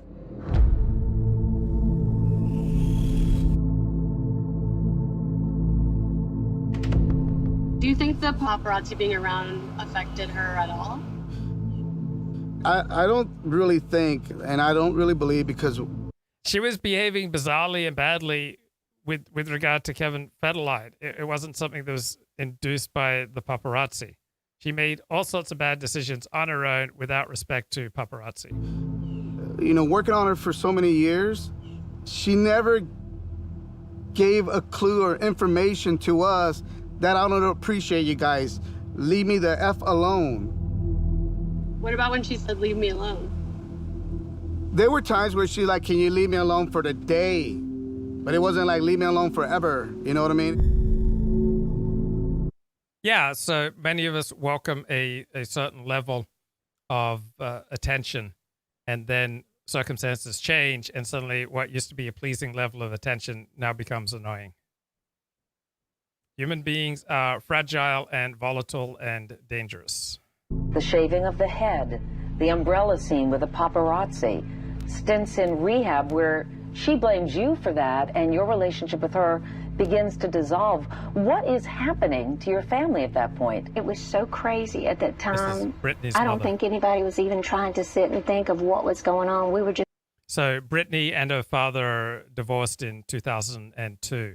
And so this interview is from circa 2007. trying to do what we could do at that moment, at that time. And we were praying very hard because it seemed like we had no control over anything that was happening. October 2007, Britney loses physical custody of her children. She is given She's fired her longtime rights. manager. She's grown very estranged from various members of her family. More and more we've heard how she's very alienated, that she will try to befriend almost anyone. I mean, she's just desperately seeking friendship. If you're asking who is Sam Lutfi, he's the latest in a long line of mysterious men in Britney's life. So he's an Iranian American, and he's still giving quotes to the news media about how he regards Britney's dad, Jamie, as a dick, and Britney's dad has kept them apart. Sam Lutfi just sort of came out of nowhere. He's one of these self-invented guru types who is constantly attaching himself to celebrities. And so think about what Britney's missed out on. She's missed out on having a relationship with this wonderful man because of the conservatorship. Sad. Often at vulnerable moments for them. We're on the air at Kiss FM. Hi. Good morning, Britney. Today, the album's been out for a day or so. What will you do? Will you promote the album? What are you going to be doing? This is it. This is it. This is the promotion. Sam was her sort of advisor, trying to be her manager. You've obviously been aware of the conversation about your kids. How often will you see them? Oh, we don't. My lawyers do all that stuff. Let's talk about fun stuff. Yeah. Okay, Sam, what do you want to talk about? So Sam Lutfi was basically, seen by her parents as the architect of a lot of Britney's downfall. Shaved her head, attacked the paparazzi, more custody drama. Thank you, Britney Spears. Being bad is good for my business. Okay, that's Perez Hilton. So when we behave badly, other people respond to those cues. Here's Mark Steyn talking to Douglas Murray. Of Crowds, Gender, Race and Identity, which is an excellent book. And Douglas, the left seems to be carefully distinguishing here between the 74 million domestic terrorists who are threatening the United States and then an alternative group of haters that they're keener to give a pass to. The Southern Poverty Law Center has been rewriting its hate map. I don't know whether you're on that hate map. I think I'm on the hate map. In fact, I think I'm the last hate stop before the Canadian border if you're heading up the highway and running out of haters. What do you make of this, Douglas? Yeah, the Southern Poverty Law Center, of course, was set up many decades ago when they were fighting the Ku Klux Klan. And in recent decades, they've been running out of targets. So they've been putting people on them and calling them hate mongers and hate figures. And they produce annual hate lists, which, yes, you and many others have found themselves on. They've got into a lot of trouble because they've got an awful lot of money, too much money, and not much to do with their time, it seems. So their latest trick is to decide that black nationalist groups should be renamed within their organization and shouldn't be on the hate list, but should be on a different one. And this is what they say, because there's a particular problem, of course. Some of the groups they're talking about are also anti-Semitic. And the Southern Poverty Law Center has got round that by saying this. Yes, some black nationalists have committed violence against Jewish communities, but those are fueled by anti-Semitism, not separatism. Separatism's fueled by valid concerns. This is absolutely classic Southern Poverty Law Center stuff. You just draw nice rings around yourself, get all your friends on the inside, and then push out everyone else who you happen not to agree with and call them all hatey people. Yeah, and with some of these black anti-Semitic groups, like the Nation of Islam, Louis Farrakhan, those guys said they accuse the Jews, I hope I get this right, they accuse the Jews of peddling bad marijuana to feminize the black male. So they're hitting all core Democrat groups there, blacks, gays, Jews, and potheads. I don't even know what category of hate you would put that into. No, and they say they've got awfully knotted up. There's another problem they've had in recent years, which is that they go after everybody, as you know, who doesn't like Islamic fundamentalism very much. And as a result, the Southern Poverty Law Center has been going out after people like Ayaan Hirsi Ali, Majid Nawaz, and others, has been effectively persecuting Muslims of color in the name of anti-racism. And we've seen that again just today. That's absolutely brilliant, Douglas. Yeah, I'm tired of half these Muslim Islamophobes. They're a huge problem. Thank you very much, Douglas Murray. Do you dig that science? Coronavirus. Okay, thanks, Douglas, and thank you. I know that. Back to the Free Britney movement. And nobody was talking about mental health when Britney Spears was going through all of that stuff in public. The conversation was about what was wrong with her. There was too much money to be made off her suffering. You can't expect people to talk about mental health. All right. Some people may, but when you behave badly, it's not realistic to expect other people to have the primary reaction, oh, I wonder how her mental health is. Has lost in the past year. That's with you, Willem. Her husband. Let's see how that stacks up her husband. Gets up there, not number one, Lindsay. The hair. Lost a lot of hair. There it is. By early 2008, Britney has become a frequent punchline in tabloid headlines and on TV. She's lost her sanity. She lost her mind. Okay, these are all accurate. You want to be a public figure, it comes with a price. January 3, A media frenzy around an 2008. ambulance in Los Angeles. Police say they were called to Spears' home Thursday night over a custody dispute. She refused a court order to turn her two children. Supposed to hand over her two sons last night to Federline, but refused. She reportedly had... Okay, you make these kind of crazy decisions, and you're a star, you're going to fuel a frenzy. Barricaded herself inside the room at one point. She was rushed to the hospital overnight. Wheeled out and brought here to Cedars-Sinai Hospital as distressed. major depression, bipolar disorder, anxiety disorder. No one could say what it is. Is under psychiatric evaluation. That is involuntary, by the way. In an emergency session Friday, a family court judge suspended Spears' right to even see her children. Britney Spears made an ever-so-brief appearance outside a Los Angeles courthouse Monday, met by a change in visitation that removed Ms. Spears stays in force. Until when? Indefinitely. Earlier today, Britney Spears was taken to the hospital for the second time this month. We are told that she's been placed on a 5150 hold. That is essentially a medical health hold. Spears, can you tell us what's going on? Okay, and let's say this was an overreaction. So the downside is for her a loss of freedom during a time she's behaving badly. But let's suppose that instead of an overreaction, there was a theoretically an underreaction. So the downside to that would be that she loses her life, that she takes another life, that she does enormous irreparable harm to herself or to other people. Storms the Capitol. Yeah, she might storm the Capitol. You know, starts posting on Marginalized Loser YouTube channel. Yeah, I mean, she could fuel anti-Semitism. You never know, man. She should have changed the signs. Yeah, so it's hard to get that song out of your head, isn't it? I mean, it's easy to see now why this movie. Yeah, and it's a long piece too.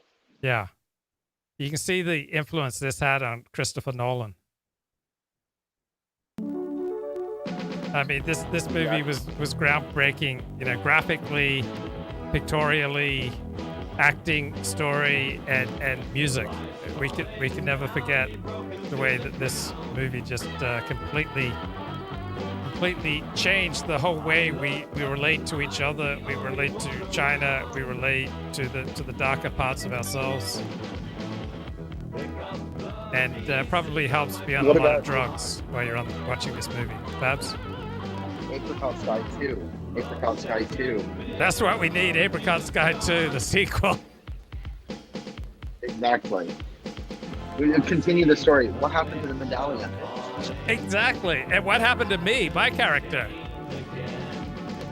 I mean, there's so much more nuance and depth. Yeah, what happened to the Apricot Sky? Your character was basically like the romantic of the thing. You're like this kind of like mysterious, like romantic stranger who just swoops in from out of nowhere and brings joy to the. You're like the manic pixie dream boy. Yeah, I bring a little burst of joy. I do the best I can with her. I let her sleep in my car. I'll never forget that. I'll never forget that night under the moonlight, said Karen. Yeah, my 1977 Datsun station wagon. I mean, that was quite. I got to be honest, Babs. I haven't told anyone this, but the back of my 1977 Datsun station wagon was the #1 erotic hotspot in Los Angeles in 1994-95. I mean, that's where it was happening. Do you think that if the Datsun hadn't broken down, we still would be out there squeezing directors' asses to this day? Yeah, I mean, if the Datsun hadn't broken down, I'm pretty sure I would have had a very pleasant evening working on our scene together with that very attractive actress I was on my way to her place in Malibu so that we could work on our scene together. And then I bloody bore tires in the rain, Canaan Doonan Road towards Malibu, bloody spinning out and going into that light pole, totally, and that car, that 1977 Datsun station wagon was dead for good. But I don't look back in anger. Devastating. I don't look back in anger, Babs. I heard you say. So, 40. Yeah. 40. Yeah. Was there ever a point where you thought that your channel would be like your main thing? And are you still thinking of, do you still think that, I feel like your through a lot of your life, it's like you wanted to have some, like, I guess, creative or semi-creative project be like the main thing driving you. But is that your economic engine right now, or is your economic engine like Alexander, racially misogynist? My Alexander engine is escorting, elderly or middle-aged women to, primo social events. The underground social scene in Beverly Hills, it's like we're not really supposed to talk about it, but, middle-aged women have needs too, and so we've got an underground COVID scene in Beverly Hills, and I'm paid handsomely. Wonderful. I do it for free. You're a kinder, finer person than I am, Babs. I always say that to people. Consider it philanthropy. So, 40. No, I've had fantasies about making my living from my my online activities from my YouTube channel, but I prefer to stay in reality, and I'm bringing so much joy to these middle-aged women. I don't want to just throw away that reliable source of income. That's understandable. Very understandable. Oh, Alexander off into the sunset, dude. Yeah, a little Alexander technique. One thing leads to another. I'm sorry? Yeah. Did you ever work as a radio host? Yes, I did. I worked for K-High Cahill News for about 4.5, close to 5 years, or told, for 2 years in high school and for about 2.5 years after high school. Wow. So that's how it all began. Explains a bit. Well, it all began in 8th grade. It was in 8th grade. I listened to Ford FM. Yeah, you listened to Ford FM.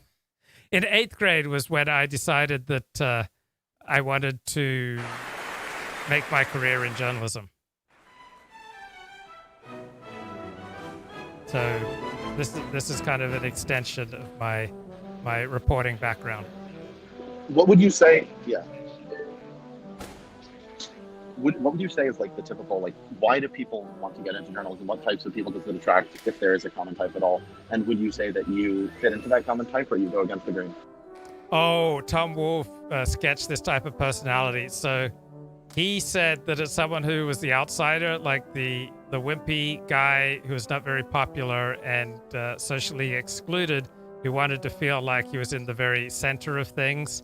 And so he discovers journalism as a way to the beating core of things. And by personality, he's someone who stands off to the side, kind of wimpy, weak, and not very popular. But he imagines through journalism, he gets to go where the cool people are and gets to be at the very center of what's going on. So I think that's fairly true for me. But you're not that wimpy. Oh, this is old 40. This is life in many ways. Even if you don't present, that's true. Even if you don't present wimpy too, you were enfeebled by life at various points, were you not? In many ways.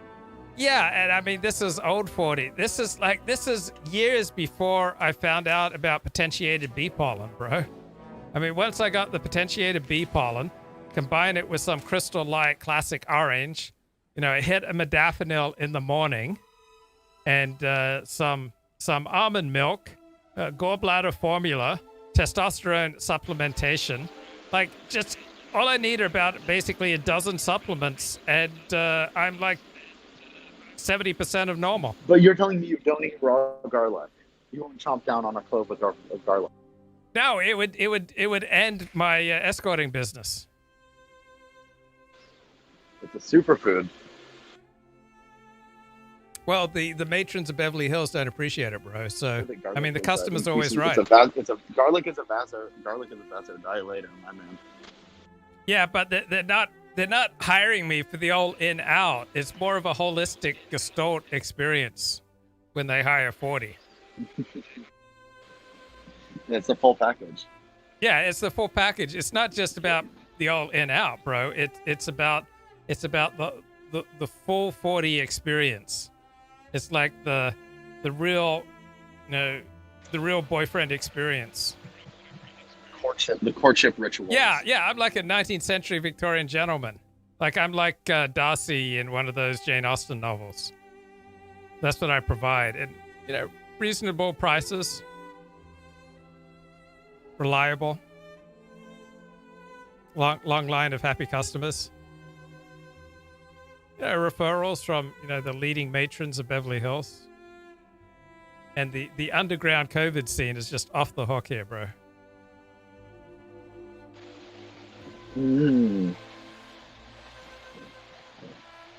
Who's your governor?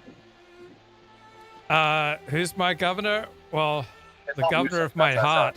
The governor of my heart is Gavin Newsom. Really? Yeah. The governor of your heart is Gavin Newsom. No, he's just the governor. Poetic. I can't really tell you who's the governor SF of my heart. I'm sorry? Gavin Newsom. Do you know about his background? Like, have you ever looked at his Wikipedia page? Oh, yeah, he had some sexual scandals in 2007 at the same time that Antonio Villaraigosa, the mayor of LA, did. So he slept with his chief of staff's wife. Not. But we've all done things like that. Forty does not judge. Talking about that part. I was more talking about his upbringing. Oh, not his upbringing and situation. I think it's just like, it seems like he's just solely empowered. You think his upbringing is what? Because of his ties to this one prominent family. Basically, it's like he's just like, it's just like he's totally. What is it? I think the Getty family. Oh, why is California? Do people in California? I think it's the Getty family. Yeah, what's the question? I don't know. This is the kind of scintillating content that I could probably put behind a paywall. This is the scintillating content I can put behind a paywall and start racking in the subscribers. Flex bars. Pull out the flex bars. Yeah, pull out a flex bar. What's happened? What changed? What changed? Maybe it was the flex bars that were speaking for you, and that's what gave you that chaotic energy. Yeah. Ever considered that? Bring back the flex bars, mate. Bring back the flex bars. Pull out this. Pump up the CPAP. Bring in like the weird pump on the CPAP. Stuff. Take a modafinil. Take a Levitra. Start some smearing gallbladder bee pollen. formula. Start smearing bee pollen. Yes, don't smear the bee pollen. It's potentiated in capsule form, but you don't want to take it in the evening or you'll never sleep because it just provides Would you take Nardil again? Powerful energy. No, Sorry, no, go no. ahead, I'm past that, bro. Nardil makes you uninhibited. And it made me gain weight. Your goal in life is to be inhibited?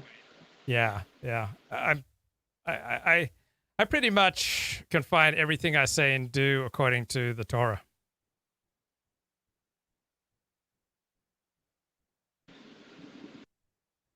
Turn around.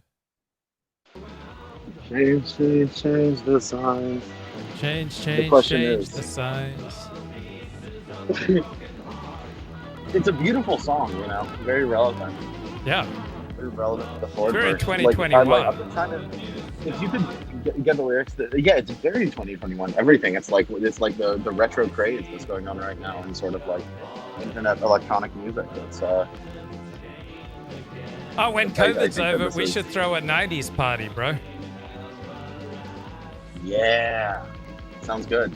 Or I can show up as I was in the 90s, a fetus. Either a 90s party or a Tots and Vickers party. I've always wanted to throw a Tots and Vickers party. Go on, tell me about it. I have no idea what that means. You come along either as a tot, meaning a loose woman, or you're dressed as an Anglican vicar. What if you're a man? You're an Anglican You have to be a vicar. vicar? Yeah, and if you're a Sheila, then you come as a tot. You're telling me you wouldn't dress as a tart? No, only Sheilas can be tarts, mate.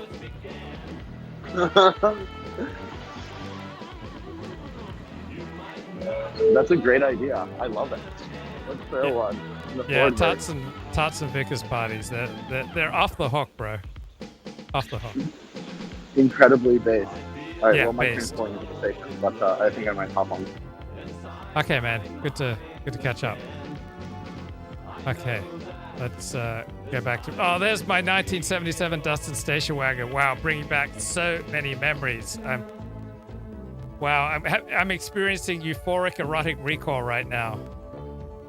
But let me get back within the Torah Corral, and let's get back to Free Britney. How's Britney doing? So around this time, Jamie, Britney's father, files for a temporary conservatorship over. And he had almost nothing to do with her childhood. He was struggling with alcoholism. He wasn't around. But now he gets to make $1 million a year as a conservator. Britney. We hope the best for your daughter, sir.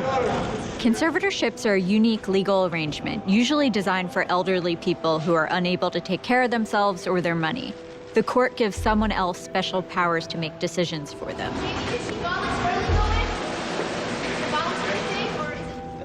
It's unusual because Britney is so young and productive. And the chat says, Luke, you used the word journalism several times now. Didn't you just recently say you found it pretentious? Yes, there are all sorts of words that I don't like and I find pretentious, but I still often use them because I live in 2021. So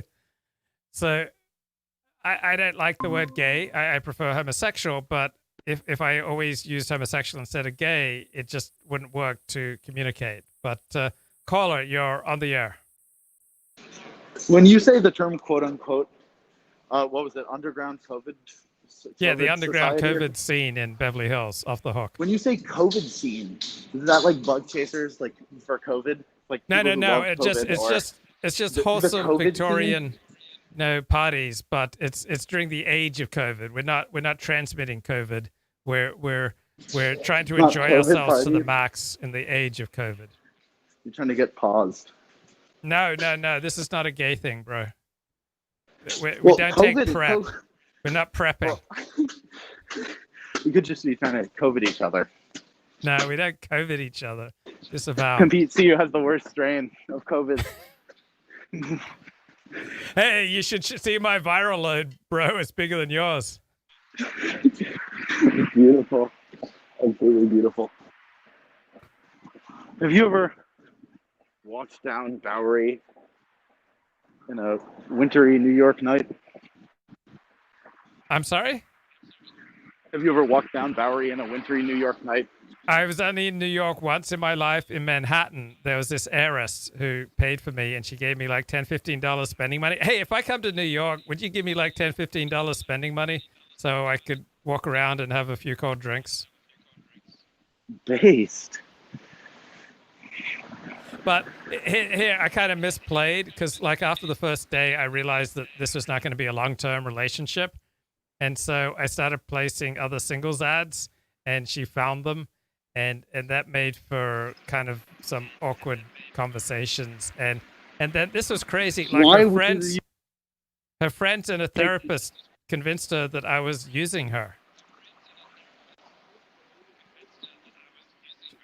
They thought I was using her, Babs. 40. Why didn't you marry her, 40? No, she was too bossy. And I think she was 5 years older than me. But she bought me this Orthodox Jewish self-help book by Rabbi Zelig Pliskin, and I still Luke, have a copy. That's the perfect time. That's the perfect situation. Luke, man, you should have seen the gold in front of your eyes. You should have seen the gold. You settled for coal and tin. Then you could have had the gold. Whoa, Luke, is that my snow, boy, bro? What have you done? It looks cold. Yes. All I need is It's like it's pretty chilly, $10 but- spending money a day, Babs. That's all I need, and put me up somewhere nice, and just you can squire me around, but don't expect any sex. Sounds beautiful. Luke, Yeah, so what I do you think spent of this art? 3 weeks in Manhattan, and so she had a beautiful place on the upper West Side, like around 77th and Broadway, and so we went to where did we go? We went to Steyn College, the Orthodox women's college where men were allowed in the library. So I hung out in the library at Steyn College. And we went to Brooklyn because I wanted to see the yeshiva of Flatbush where Dennis Prager was educated. And we walked around the Hasidic areas and the Orthodox areas of Brooklyn. She took me to 3 Broadway plays. I think there was one that had a lot of nudity in it. She took me to Schindler's List. That was really cool. No, she paid for me to go see Schindler's List. She had a job. So she took a week off work to escort me around, and then she had to go back to a job. But she was really nice giving me that spending money. And it made me feel appreciated. And it made me feel loved and nurtured. I like feeling loved and nurtured and pampered.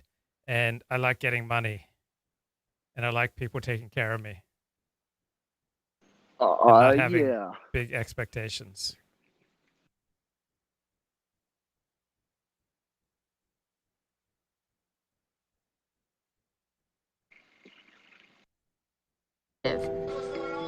But there's speculation that she may be dealing with mental illness issues or drug. Should have gotten yourself a nice This is white. old 40, Babs. I'm not like this anymore. This is when I was a user. Like people would feel like I was treating them like a lemon. A marginalized user? Yeah, I was a marginalized user. I would squeeze people like lemons and throw them away. And that's just not the Torah's way. Like apricots. Yeah, I'd squeeze people like apricots and throw them away. And I left so many broken hearts in my wake. And it was just irresponsible the way I used my charisma and, my erotic voltage. I should have had much more Rahmanis, much more compassion. But I was a bit of a selfish prick. But that's old 40. Some make pilgrimages to the grave of the Baba Sali. Others prefer to follow in the footsteps of the Lubavitcher Rebbe. Luke follows his Prager rabbi's footsteps to his yeshiva. Isn't it? Because that's the 40-in Jewish tradition. Yes. Yes. Look, he was a mentor. He was the mentor that I needed during a dark period of my life. Would you let him eat your brain? No. Remember? Here's Hester Street. This is a famous area that used to be Jewish. Hester Baruch Street. Hashem. I'm walking past right now. Baruch Hashem. Change, What do you change, think? Look. change the signs. Turn it around. Turn it around. Just change the signs. And then they say something about your feet on the ground and like get aligned. It speaks to us, Luke. It's so relevant for 2021. It's the voice of the new generation. There's a It dope says, guitar solo somewhere in there too. It says choose life. That's what Apricot Sky communicates. It communicates choose life, L'chaim. They were going to call it L'chaim. L'chaim. That's what they were going to call the L'chaim. movie. But there was another movie. As a great man once. Hey, Luke. L'chaim. Check it out. Baruch Hashem. You see this? Mashiach now. Mashiach now. Mashiach now. Why is it in Chinese? Isn't that dope? I don't know. I'll ask Monsieur.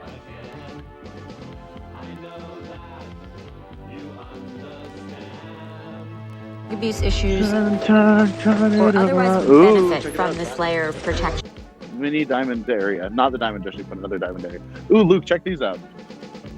I don't look at. Do you see this comic? Yeah, I don't look at comics, bro. Is there a deeper message here? I don't know. Look at this stuff. Elizabeth Warren? Nice. Pat Brown. Earl Warren. And it's Earl sort of Warren. surprising in that Jamie wasn't a huge figure in her life before this. Get out. All right, everybody out. Get out now. My name is Vivian Lee Thoreen.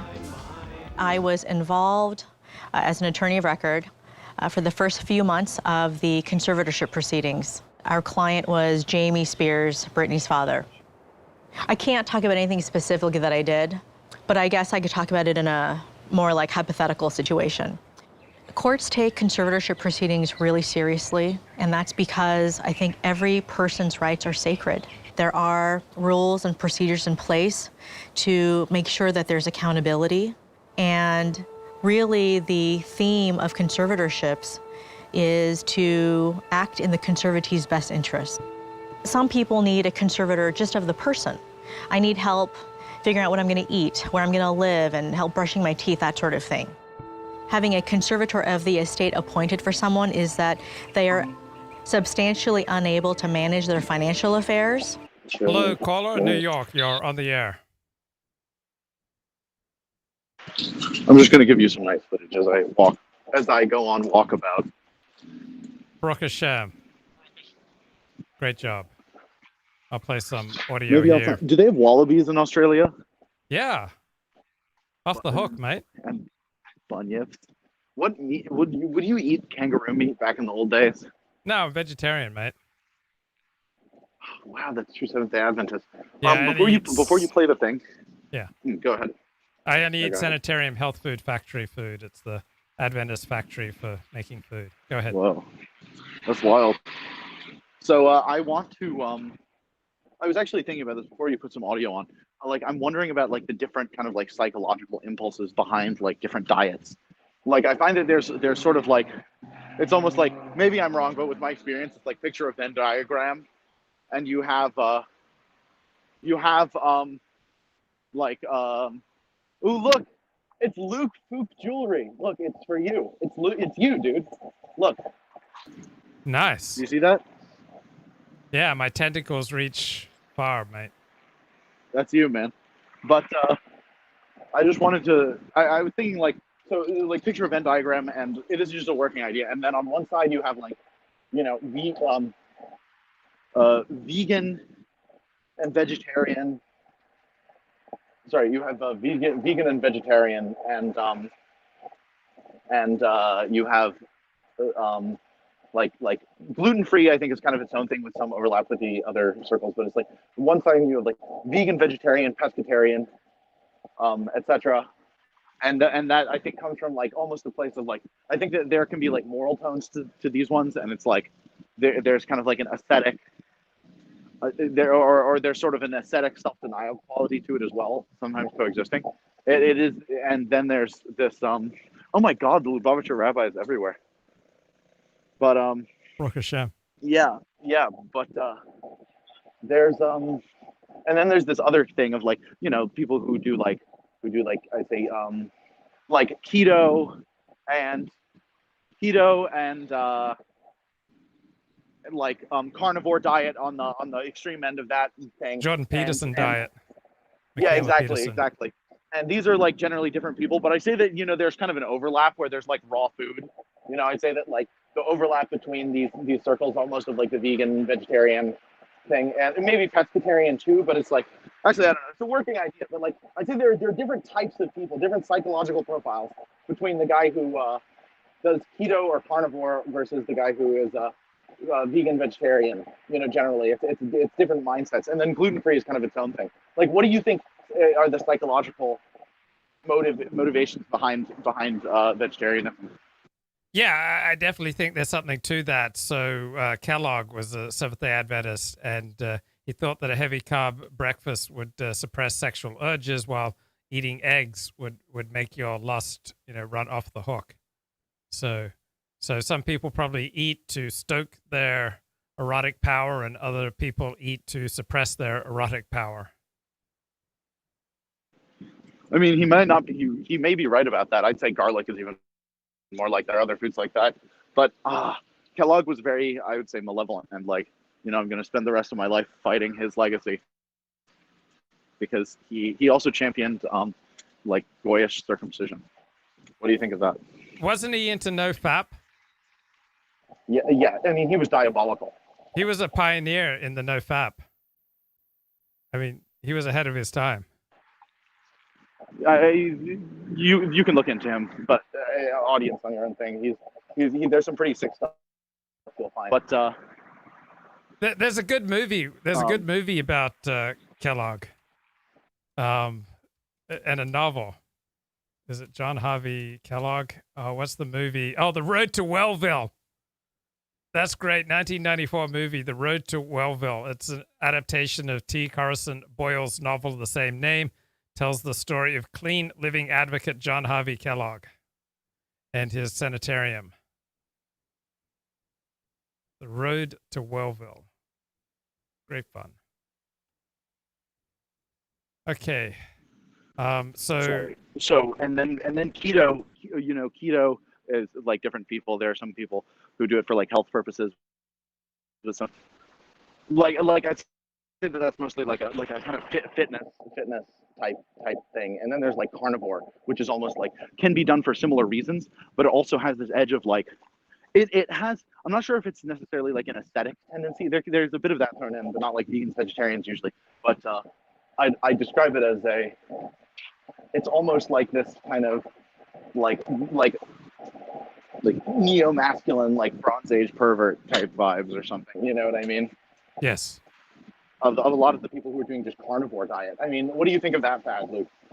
I'm curious. There was recently that controversy about Michaela and Jordan Peterson. Did you look much into that? Yeah, I read about it. I don't have any strong opinions. I know that Nathan Koffness has done really well eating a pound of steak every morning. He used to be vegetarian. When he returned to eating meat at age 26, he grew an inch. That's incredible. Bless Nathan Koffness. What's he been up to these days? Koffness did some scientific papers on the dangers of the vegetarian diet and how most studies that purport to say that it's healthy are usually funded by those with an ideological axe to grind. So I assume Nathan Koffness is looking for some philosophy professorship. Okay. Interesting. That's going to be hard to do when you look him up and you see his friend on the Luke Ford show. All right, play your clip. Okay. Blessings. So Angelo John Gage had his channel taken down by YouTube, and it's written up here by Business Insider. YouTube deletes neo-Nazi account that featured an interview with a former member of Congress. YouTube has nixed the channel of a fascist political organization and the personal account of one of its leaders after it used the platform to spread hateful conspiracy theories about Jews running the world. The move came after Business Insider reached out to Google to ask why it was distributing the content. The neo-Nazi group, which dubbed itself American Third Position, was led by Angelo John Gage, a former U.S. Marine and an infamous white nationalist.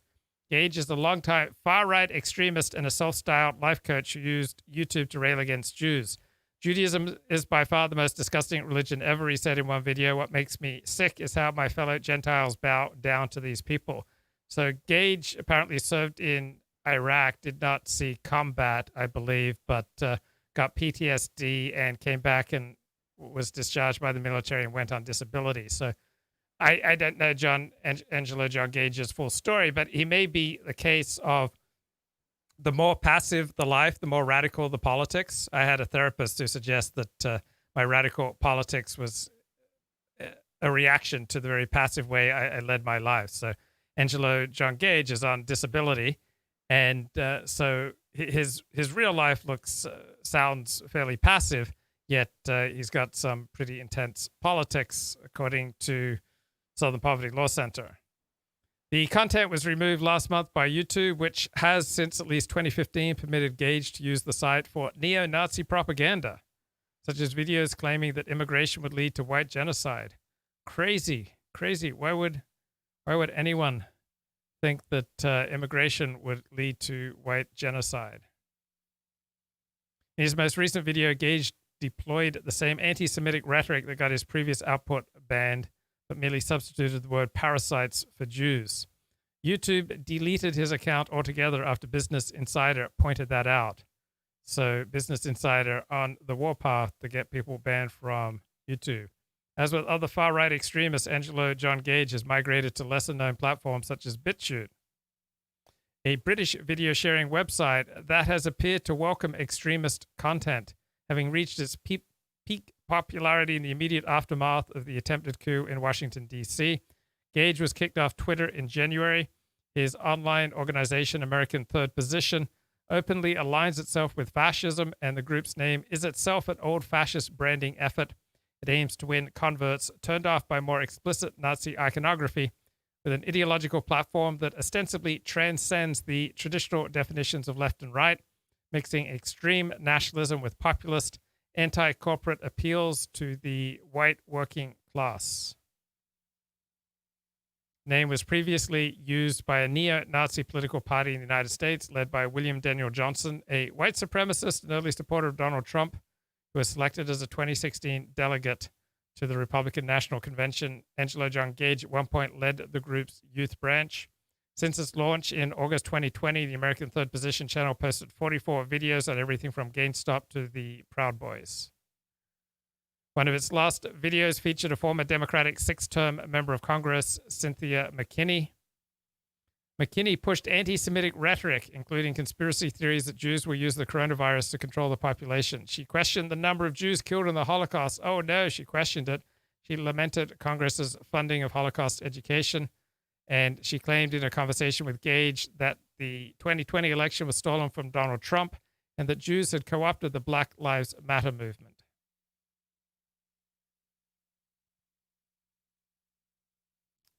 Okay, I wonder what Tucker Carlson has to say. So why are the Democrats so angry? We've asked that question a number of times. It doesn't seem to make any sense, truly. In November, the Democratic Party won everything, full control of the federal government. They seethed for years while they were out of power. That made sense. But winning seemed to enrage them even more. Did you watch Democrats on television today at the impeachment hearings? They are crazy person mad, florid-faced, irrational, yelling and making threats. It is bizarre. You'd think they get to work fixing the country they inherited. They promised to do that. Instead, they said about breaking things and hurting people. What is going on here? Well, maybe it's intrinsic. There's a certain sort of low-character person who becomes more vicious in victory. Power makes them mean. The Ottomans destroyed the cities they captured. There was never a good reason to do this, to kill people who had already been captured and who had surrendered. The Ottomans did it because they enjoyed it. Adam Schiff and Nancy Pelosi have a little bit of that in them, it looks like. Imagine being Adam Schiff's landscaper or Nancy Pelosi's housekeeper or anyone at their command. Imagine how they treat the staff when no one is watching. Imagine waiting on them in a restaurant. How would they tip? You know the answer. They're the kind of people who flatter the boss and scream at the interns. They suck up and they spit down. Jeff Bezos is a god to them. You mean nothing. So naturally, the Democratic Party is constructing a world designed to serve Jeff Bezos. You're an afterthought in that world. If you get in the way, they will punish you. They already are punishing you. Your right to say and think what you want, to read and watch what you want, threatens them above all. Why? Because if you have access to information, you can form your own judgments, judgments that are independent of theirs. A free internet is their enemy. The moment they took power, they began a kind of counter-reformation against the free internet. They started the most sweeping mass censorship campaign in the history of this country, and it's accelerating even now. Yesterday, for example, Google pulled a pro-life news site off of YouTube. Why'd they do that? Simple. Google supports abortion. A lot of big corporations do. Children distract the labor force. If you're raising your family, you are not serving shareholders. Google doesn't want to debate on the subject, so they just shut the debate down. Hundreds of thousands of subscribers to LifeSite News will no longer be watching videos that question abortion because they're not allowed to. Then today, Twitter shut down James O'Keefe's Project Veritas Twitter feed. There was no justifiable reason to do this, but no one in the media asked questions about it or appeared to consider it a problem. Quote, Project Veritas has been known, Politico announced gravely, to spread misinformation. Now, the person who wrote that sentence, a child reporter called Anna, whose Twitter handle brags she went to Cornell, didn't even bother to explain what that so-called misinformation was. But you know what it was. Project Veritas had criticized the people in charge. That's enough now. Anna didn't question that standard. She seemed pleased to play a role in silencing grown-up reporters. She thinks that's her job. Good work, Anna. You work at Politico now. You get to be America's room monitor and tell the rest of us what to say. How empowering. All the child reporters feel that way. That's why they're in favor of it. So Project Veritas is off Twitter tonight, but the Red Guards still aren't satisfied. They will not rest until there is not a single human being remaining in all American media who questions any of the platitudes that Anna and her friends memorized at Cornell in lieu of an actual education. Diversity is our strength. Trans rights are human rights. Abortion is health care. They don't think about it. They just accept whatever the Central Committee decides is the slogan of the day. And anyone who mocks or disagrees with those slogans is silenced. In the name of diversity, we must have uniformity. Well, of all the impediments to achieving this goal of uniformity, those would include centuries of tradition, the First Amendment to the Constitution, the fact this was a free country. Of all of those, it's this channel, Fox News, that is the most significant hurdle to getting everyone to sing from the same song sheet. Fox is the last big organization in the American news media that differs in even the smallest ways from the other big news organizations. The only one, that's it, just us. At this point, there's everyone else in the media standing in crisp formation in their starched matching uniforms and their little caps, patiently awaiting orders from the billionaire class. And then there's Fox News, off by itself, occasionally saying things that are slightly different from everyone else. On Fox, there are still journalists who are willing to think for themselves sometimes and brave enough to say so out loud. It seems like that's what journalism should be, but in 2021, it's a very rare thing. And the oligarchs hate it. Jeff Bezos, for one, has had enough of it. Bezos has sent forth his personal scribes from the Washington Post to make us go away, to end Fox News. On command, they've written a number of columns suggesting that Fox News must be silenced. They've gone on television to demand that Fox News is silenced. Here's one of Jeff Bezos' employees.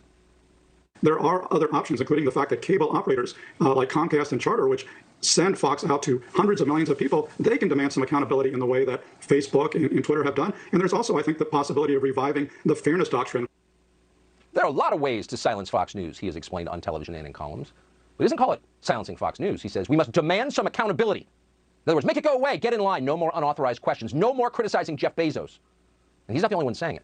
In the last 30 days, a single columnist at the New York Times called Nick Kristof has written 3 separate columns demanding that someone please yank this news channel off the air immediately. Just yesterday, Kristof suggested that this show, the one you're watching, was somehow guilty of terrorism, of violence, something that we've been opposed consistently for 4 years. How are we guilty of that and why?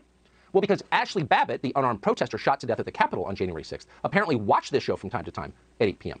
Now, keep in mind that Ashley Babbitt is dead. She paid quite a price for trying to enter the speaker's lobby without permission. And no one mourned her. What kind of country is it, by the way? And we're saying this as a show that was against what they did on January 6th from the second they did it. But what kind of country is it where nobody says, whoa, wait, that's kind of sad. They shot an unarmed woman? Is that really a death penalty offense? How hard-hearted are we that no one can even acknowledge that's sad, which it is? What kind of country is it where a Republican member of Congress from Oklahoma applauded her death immediately? Nick Kristof is applauding it, but for Nick Kristof, her death is not enough. Now we need to ban any television shows that Ashley Babbitt may have watched. We're not even going to rebut that. It's not even worth your time to hear us explain why that is irrational. It's self-evidently irrational. Paul Pot reads the New York Times, therefore we need to close the paper down? John Wayne Gacy liked a Nick Kristof column, therefore Nick Kristof is guilty of mass murder? He's a serial killer too? That's what Nick Kristof is saying. We would never say something like that, ever. It's too stupid. But nothing is too stupid for Nick Kristof or the New York Times. What Kristof lacks in reason, he makes up for with vehemence. Nick Kristof, in the end, cannot stand the idea that someone somewhere might be publicly disagreeing with him. So he's calling for forcible censorship. What would be nice is if he just said it out loud. Yeah, I'm calling for censorship. Be a man about it and admit what you're doing. But of course he'll never do that. These are not men. These are craven servants of the Democratic Party. They are feline, not canine. All of their aggression is passive aggression. Watch another slope-shouldered tool of the oligarchy feign outrage that we have called censorship what it is, censorship. Oh, but it's not censorship, he whines. It's harm reduction. And Tucker Carlson is telling viewers that this network, CNN, is trying to force Fox News off the air, which is patently false. But while some cry cancel culture, let me suggest a different way to think about this. A harm reduction model. But reducing a liar's reach is not the same as censoring freedom of speech. Freedom of speech is different than freedom of reach. Oh, let me suggest a different model. The harm reduction model. Notice the seductively imprecise language of personal therapy. We're all AOC now. It's all about us. It's not a fascist crackdown on free speech by ruthless and power-mad billionaires. No, not at all. It's just harm reduction, like methadone or Nicorette. It's a way to get better. When they come for you, they will talk like social workers. Guaranteed. Sean Davis helped found the Federalist. He knows what this is about. They've come for him. He joins us tonight. Sean, thanks so much for coming on. Never want to sound like we're complaining, and we hate talking about the show on the show. However, in the last several weeks, and particularly in the last 24 hours. Okay, so Charles Murray has a new book coming out. It's called Facing Reality: 2 Truths About Race in America. Here's the description. The book comes out June 15th of 2021. The charges of white privilege and systemic racism are tearing the country apart. These charges float free of reality. 2 known facts, long since documented beyond reasonable doubt, need to be brought into the open and incorporated into the way we think about public policy. American whites, blacks, Hispanics, and Asians have different violent crime rates and different means and distributions of cognitive ability. The allegations of racism in policing, college admissions, segregation in housing and hiring, and promotions in the workplace ignore the ways the problems that prompt the allegations of systemic racism are driven by these 2 realities. What good can come of bringing them into the open? America's most precious ideal is what used to be known as the American creed. People are not to be judged by where they came from, what social class they come from, or by race, color, or creed. They must be judged as individuals. The prevailing progressive ideology repudiates that ideal, demanding instead that the state should judge people by their race, social origins, religion, sex, and sexual orientation. We on the center-left and center-right, who are the American creed's natural defenders, have painted ourselves into a corner. We've been unwilling to say openly that different groups have significant group differences. Since we have not been willing to say that, we've been left defenseless against the claims that racism is to blame. What else could it be? We have been afraid to answer. We must. Facing reality is a step in that direction. Okay, so I think that's going to do it for tonight.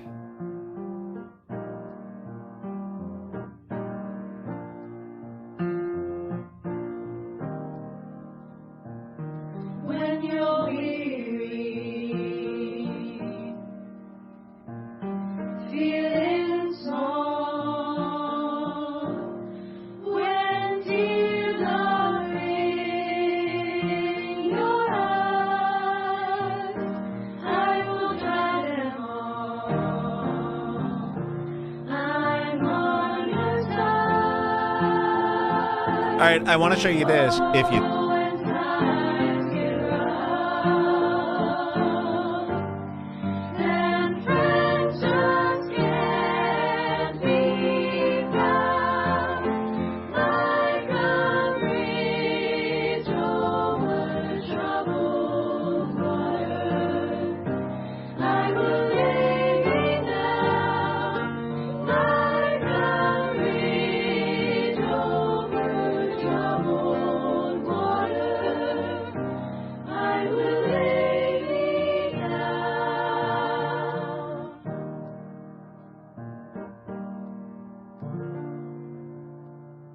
Wow, I'm looking outside.